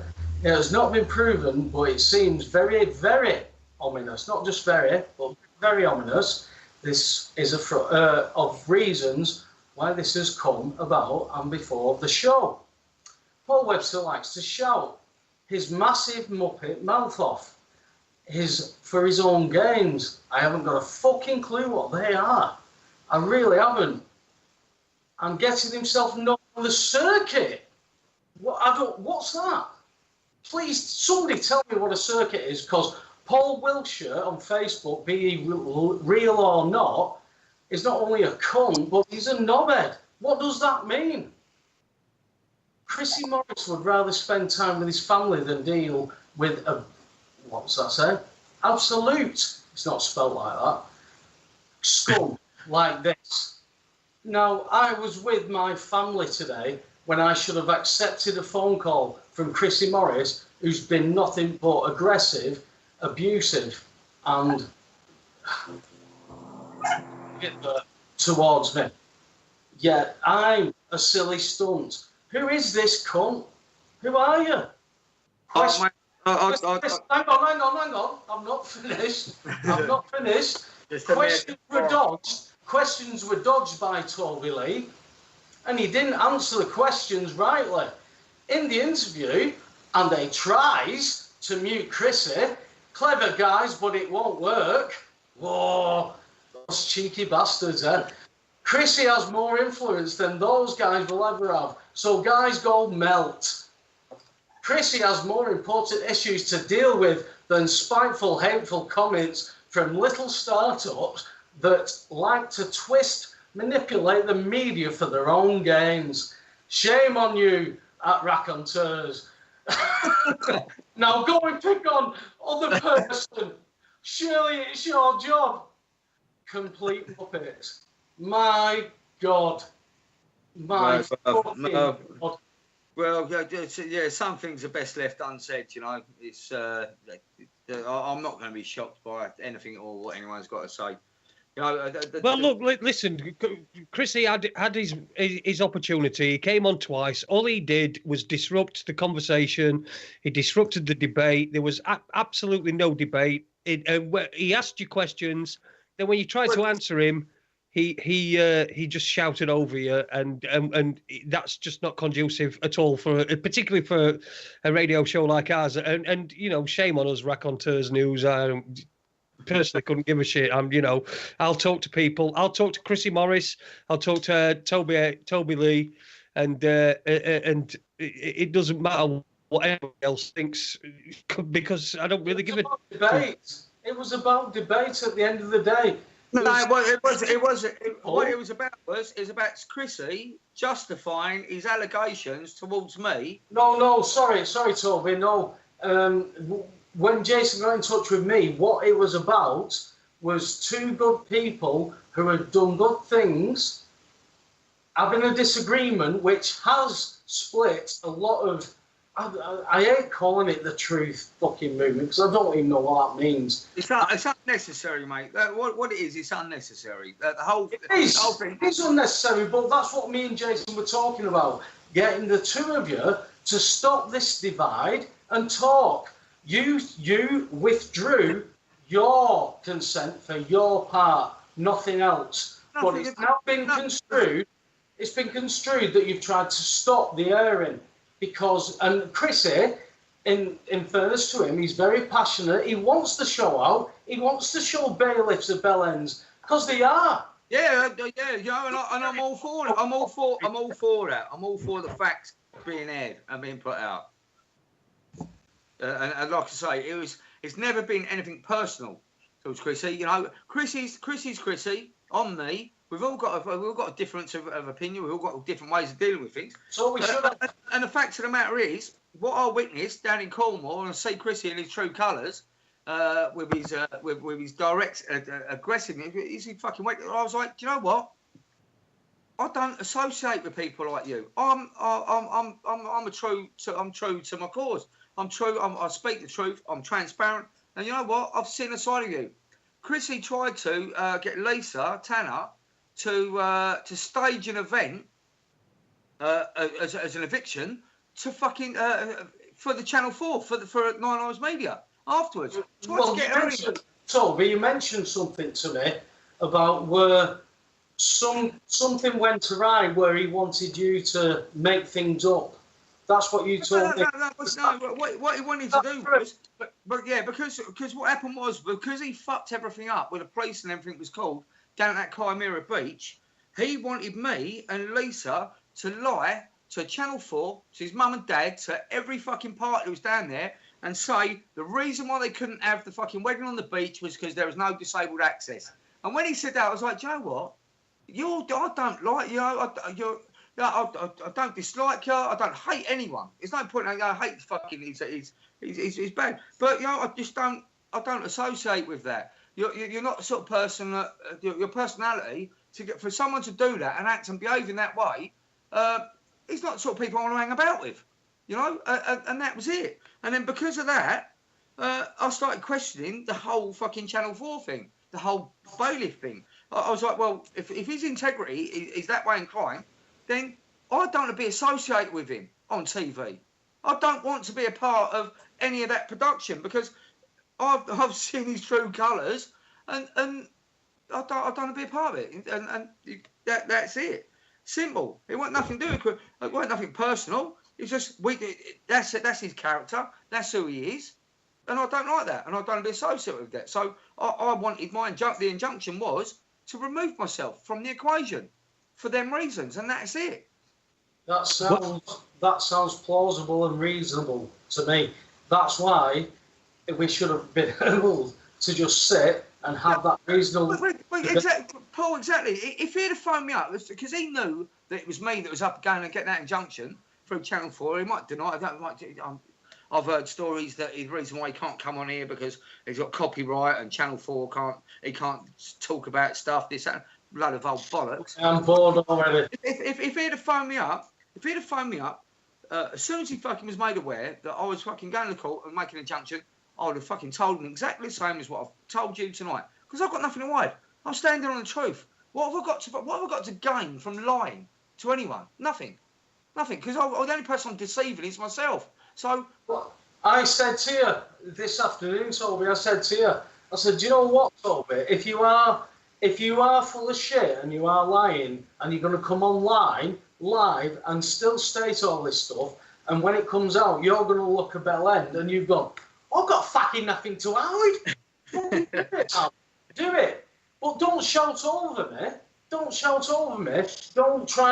ask me a question and not let me answer it.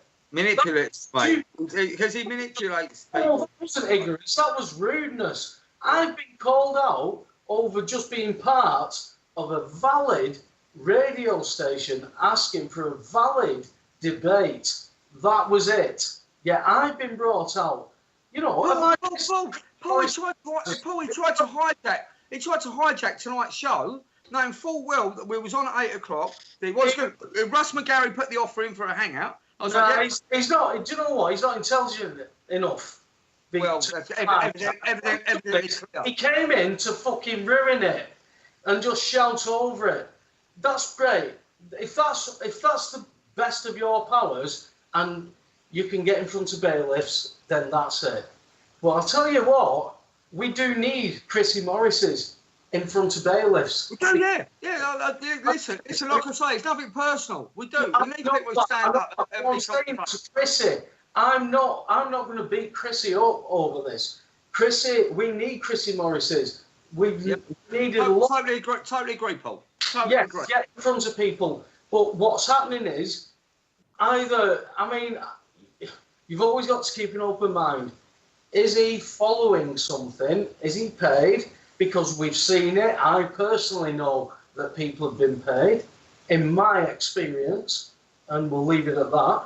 Or is he just a good man who has thought or been told that you are trying to stop what he was doing? That is possible. But when you cannot talk to that man and debate that man, that's the end of the conversation. We're never going to find out. We're never going to get to the bottom of it.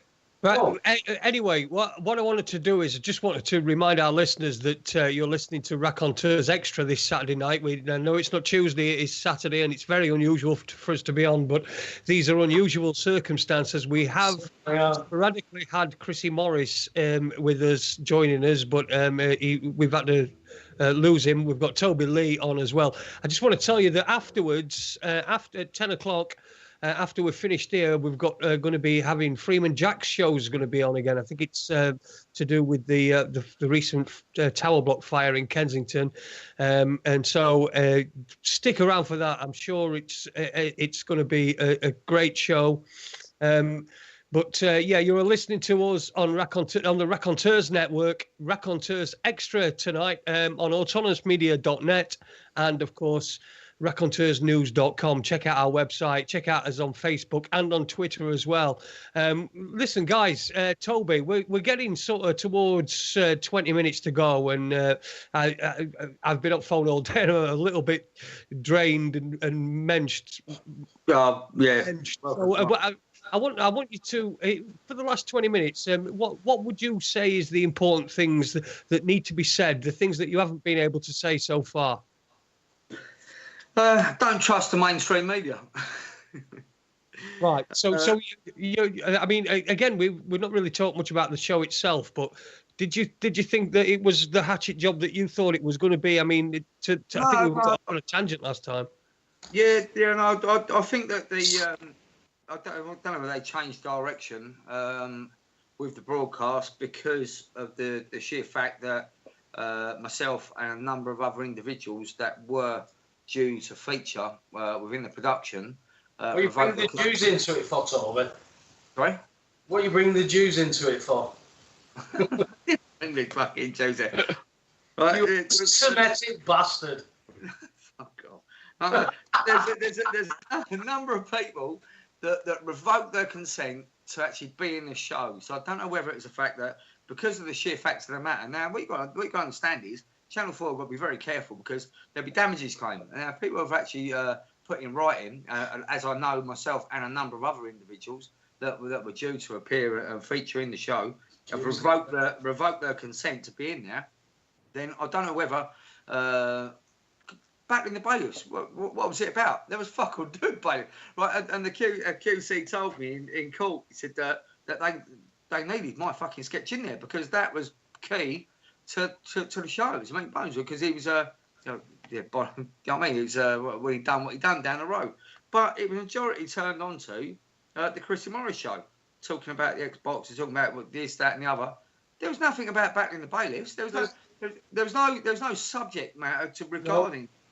But it is mainstream. The mainstream media edit things. Yeah, and I believe the reason why they edited it, why they done what they done, is because the amount of people that was involved in the film and the production revoked the consent. So they had to fucking box clever and be very careful about what they actually publicised.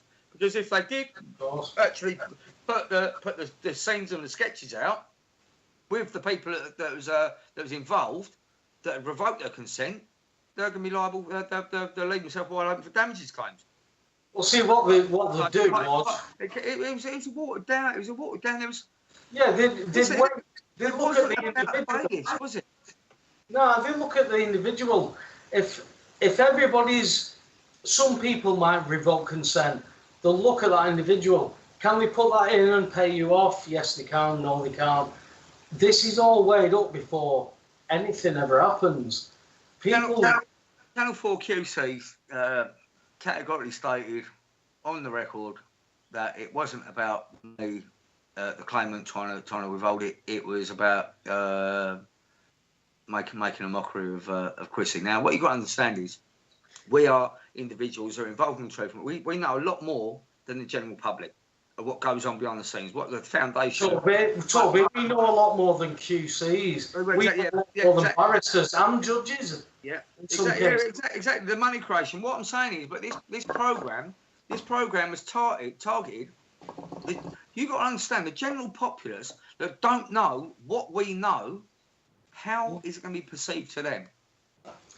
Henry Ford said in the 30s, Toby, if the general population woke up and understood the banking system, there would be revolution overnight. And that I speak to people who can understand we live in a debt-based economy. That means it's all based on trust. It's all based on promise to pay. Eventually, I don't know when eventually is, because there is no ending to it.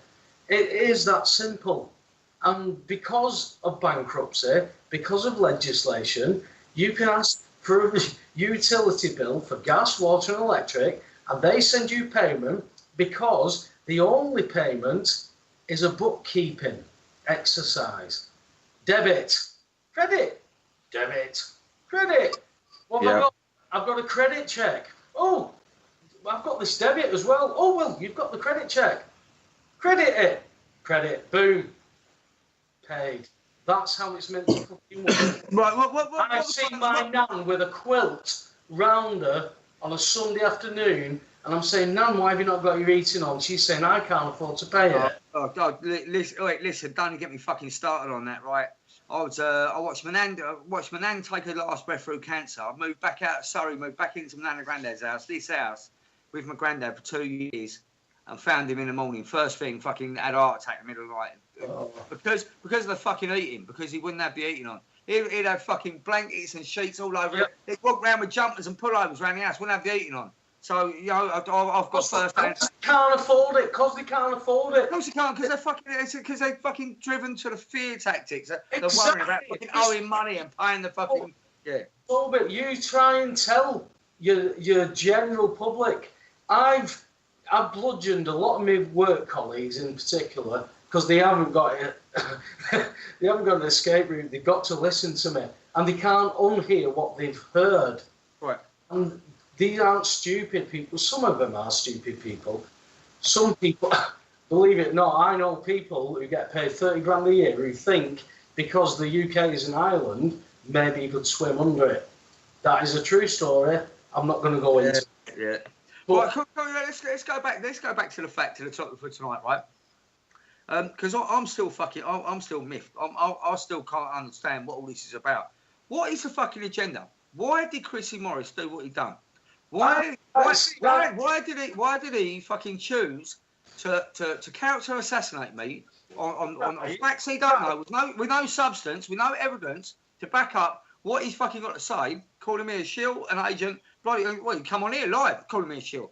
What's the agenda? What is the agenda behind Chrissy Morris? Why has he done what he's done?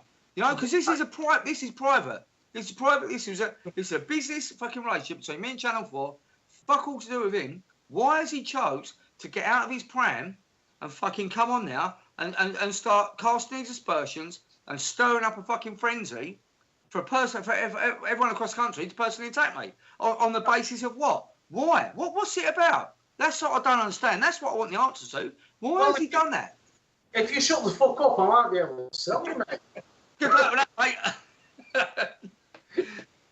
I think there's only, from my point of view, because, like I said, I don't even know how I got dragged into it, but I'm not directly involved. I thought, especially with Jason contact me and Andy producing, we can provide a platform to discuss something that obviously sent ructions through whatever people want to call the truth type movement. People were conflicted. Let's talk about it. Let's sort it out. Yeah. And it didn't turn out that way. It didn't turn out. Now, if there's an agenda, Chrissy didn't do himself any favours by keep coming and shouting and screaming and not letting people answer, asking questions and then not letting. This is exactly. Hang on. It's deliberate tactics. What politicians would use. So. If Chrissy is that intelligent, I applaud him. I applaud him for being able to do that. Or the other agenda is he's being used because he's a good, kind-hearted man who wants to stop people being evicted from houses and having the property stolen from them by cunts who have no authority to do anything.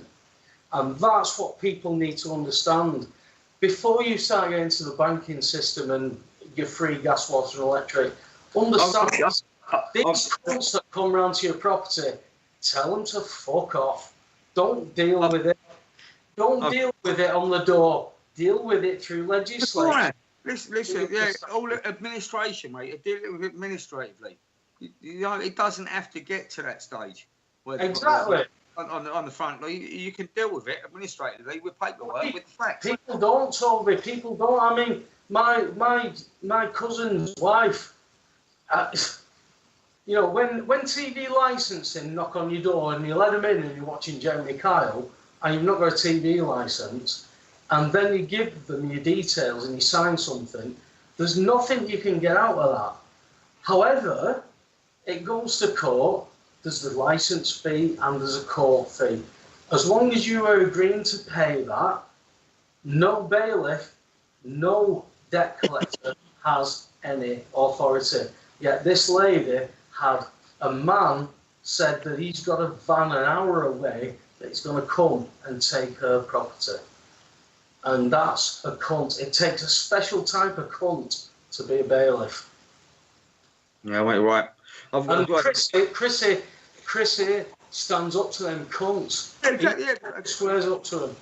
Mate, listen, sorry, we've got a few comments that have been popped in the in the chat room, and Andy's trying to put me to Skype, so I just want to read a few of these out. First, we've got a non-9435, and the question is, given his behaviour, would the presenters say Chris is a bully? Again, from the same person. Oh, that's the same one. Radcon made a point. Comrade. On, Lovely comrade. Right, okay, Radcon 2 here. I'm not picking any side. This is silly. We should not be fighting each other. We got so much incest, pedos, so many kiddie fiddlers in Parliament, all levels of fiduciary and trustees officers, to which we have all these to deal with in high-level officers. Come on, guys, make up. So what I want to, we're getting right towards the end of the show, but you know what I would want to ask you? Bit of resolution. But what would it take for you and Chrissy to be working together? I mean, you don't have to be best buddies, but to be working together and to be in communication and be civil with each other. It doesn't matter. They don't need to work together. They just need to know what they're arguing about, and does it mean anything? No, it fucking. We're never going to quite clearly. We're never going to actually conclude the matter, are we? Because no. He ain't got the capacity to be able to listen, adopt any comprehension of the facts. He's got an agenda. He's got something in his mind. He's got his faults. He believes in, and there's no swaying. He will not actually, quite clearly, he won't sway from it. He's got his beliefs. He's got his faults. Now, listen, I'm open-minded, mate. Seriously, I've got more important things to worry about. I'll put my hand out to any man. Forgive me. Of course, I know that. Listen. Forgive and fucking forget, mate. Do you know what I mean? There's more important things to worry about in life than be fucking battling. I've got enough shit on my plate. As far as being a shill and an agent has been alleged. If you can see what I've got in front of me now, I've got 1, 2, 3, 4, 5, 6, 7, 8, 9 folders, ring binders of court cases sitting here, which I'm my personal fucking battle, my personal fucking fight, which I'm up against. No, I don't need this shit with someone that's supposed to be a comrade in arms that's on the same fucking page trying to fucking call me out. You know what I mean? That's what I'm saying. You know, but I don't need. You know, there's more important things where. But even so, if he was to walk in here now and say, "Look, Tobe, I fucked up," and put his hand out, I'd shake his hand. I'd shake his hand because that's the kind of guy I am. That's just how it is. Me too. But the thing is, like I said, he does come from this good place, and you don't know if the agenda behind it is to be a cunt or hang on, or is he being manipulated because of his good nature? We don't know that. And then when the opportunity is given to him... Or is he just flame hungry and he's more passionate about fucking being on the camera, being on TV? Well, is he just seeing things through rose-tinted glasses? Well, Toby, that is information that you are privy to exclusively. Yes, you tell us that. We weren't there. But the opposite is, Chrissy had the opportunity to tell us you're chatting shit. and he couldn't and wouldn't do that. And he played politics. Listen, Toby, you would make a great politician. You are playing the game as well.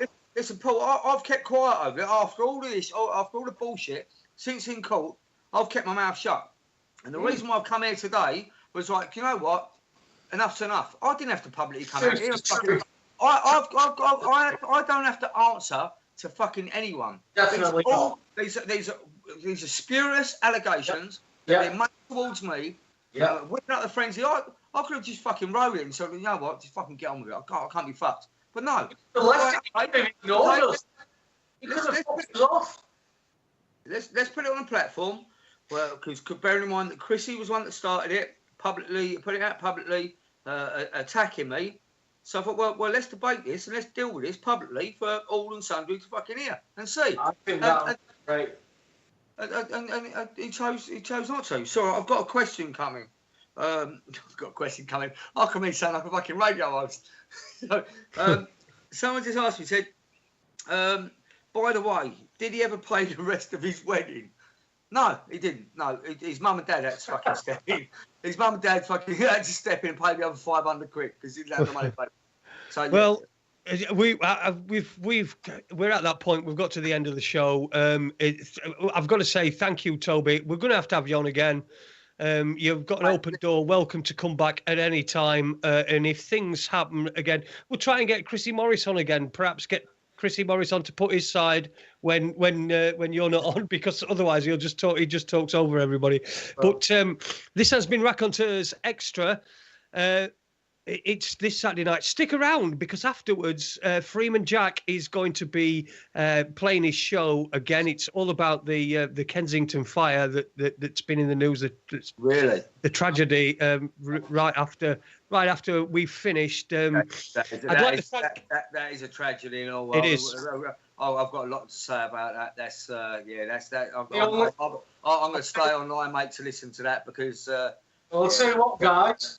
The only thing I would say about that is, from that raging inferno created by a facade that was meant to make the building look nicer. Have you seen the thing I put on my face? I made the building look nicer for the rich people. It's still standing. Wait, Paul, have you seen the thing I put on my Facebook? Wait, have you seen the thing I put on my Facebook for Chelsea and Kensington? Planning application.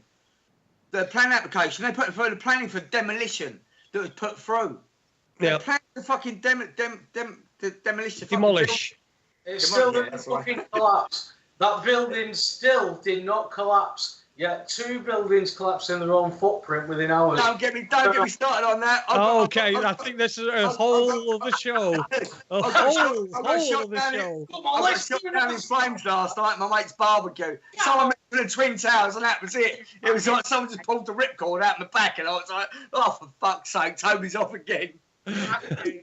Brilliant. Well, anyway, I'd like to thank you, Paul, for my guest co-host. Well, you'll be back on Tuesday when we've got Max Egan on, and thank you, Toby. Like I said, you can come back anytime you want. We've got, I'm sure, Aidy would like to interview on Raconteurs 2 as well, and we've got Raconteurs News and Raconteurs Extra every now and again, which is, I think this is probably only the 3rd time that we've gone on and done an extra show. So it's been quite enlightening. Yeah, it was important, this one. It was very important, yes, and we got Toby on, and Toby was able to put his points across. Unfortunately, Chrissy wasn't able to put his points across without interrupting anybody, and wasn't able to be able to stop himself from interrupting. So we're sorry about that. We know that there's a lot of people listening that we've not had before. I hope you come back to Raconteurs News and Raconteurs 2 and be a raconteur with us. And we hope to see you all again. And listening for Freeman Jack after this, I'm sure it's going to be a top show, always a top show. And we're going to play out tonight with a tune called Funk the Police. Stop talking shit. Funk the Police, yeah, Funk the Police. So until Tuesday, from myself, Paul and Toby, have a good rest of your weekend. I've got a wedding to go to tomorrow, so I'm going to have to have a bath in the morning. So thanks for listening, and we'll see you again very soon. Thank you very much, mate. Thank you all. Fuck the police. Fuck the police. Fuck the police. Fuck the police.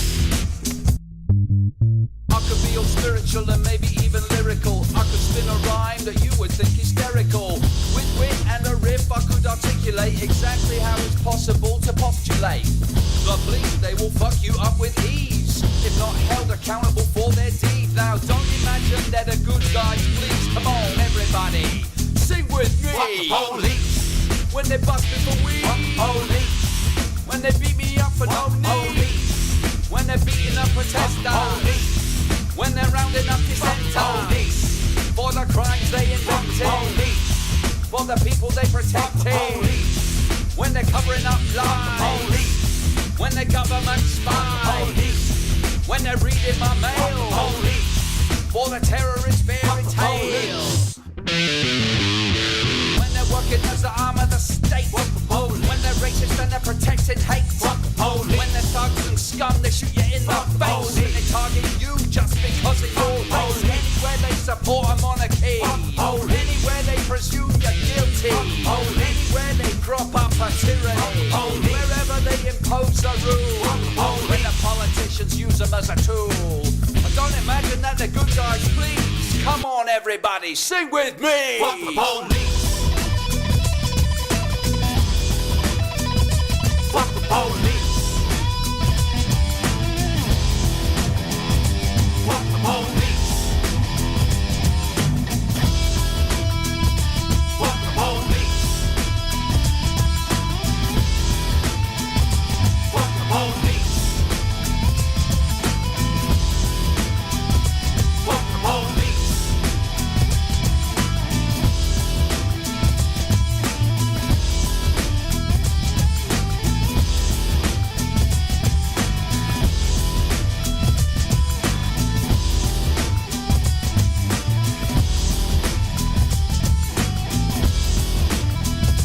Fuck the police.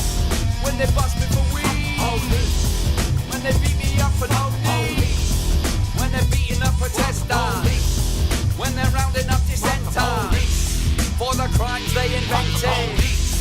For the people they protected. When they're covering up lies. When the government spies. When they're reading my mail. For the terrorist fairy tale. When they listen to my phone calls. When they fuck you up for no cause. When they beat me up for no need. When they bust me for smoking weed. When they're reading my mail like a government spy. When they're lying scum and they're covering up lies. When they're hassling and dissenters. When they're locking up old protesters. When they're working as the arm of the state. When they're racist and they're protecting hate. When they're thugs and scum, they shoot you in the face. When they target you just because of your race. Anywhere they support a monarchy. Anywhere they presume you're guilty. Anywhere they prop up a tyranny. Wherever they impose a rule.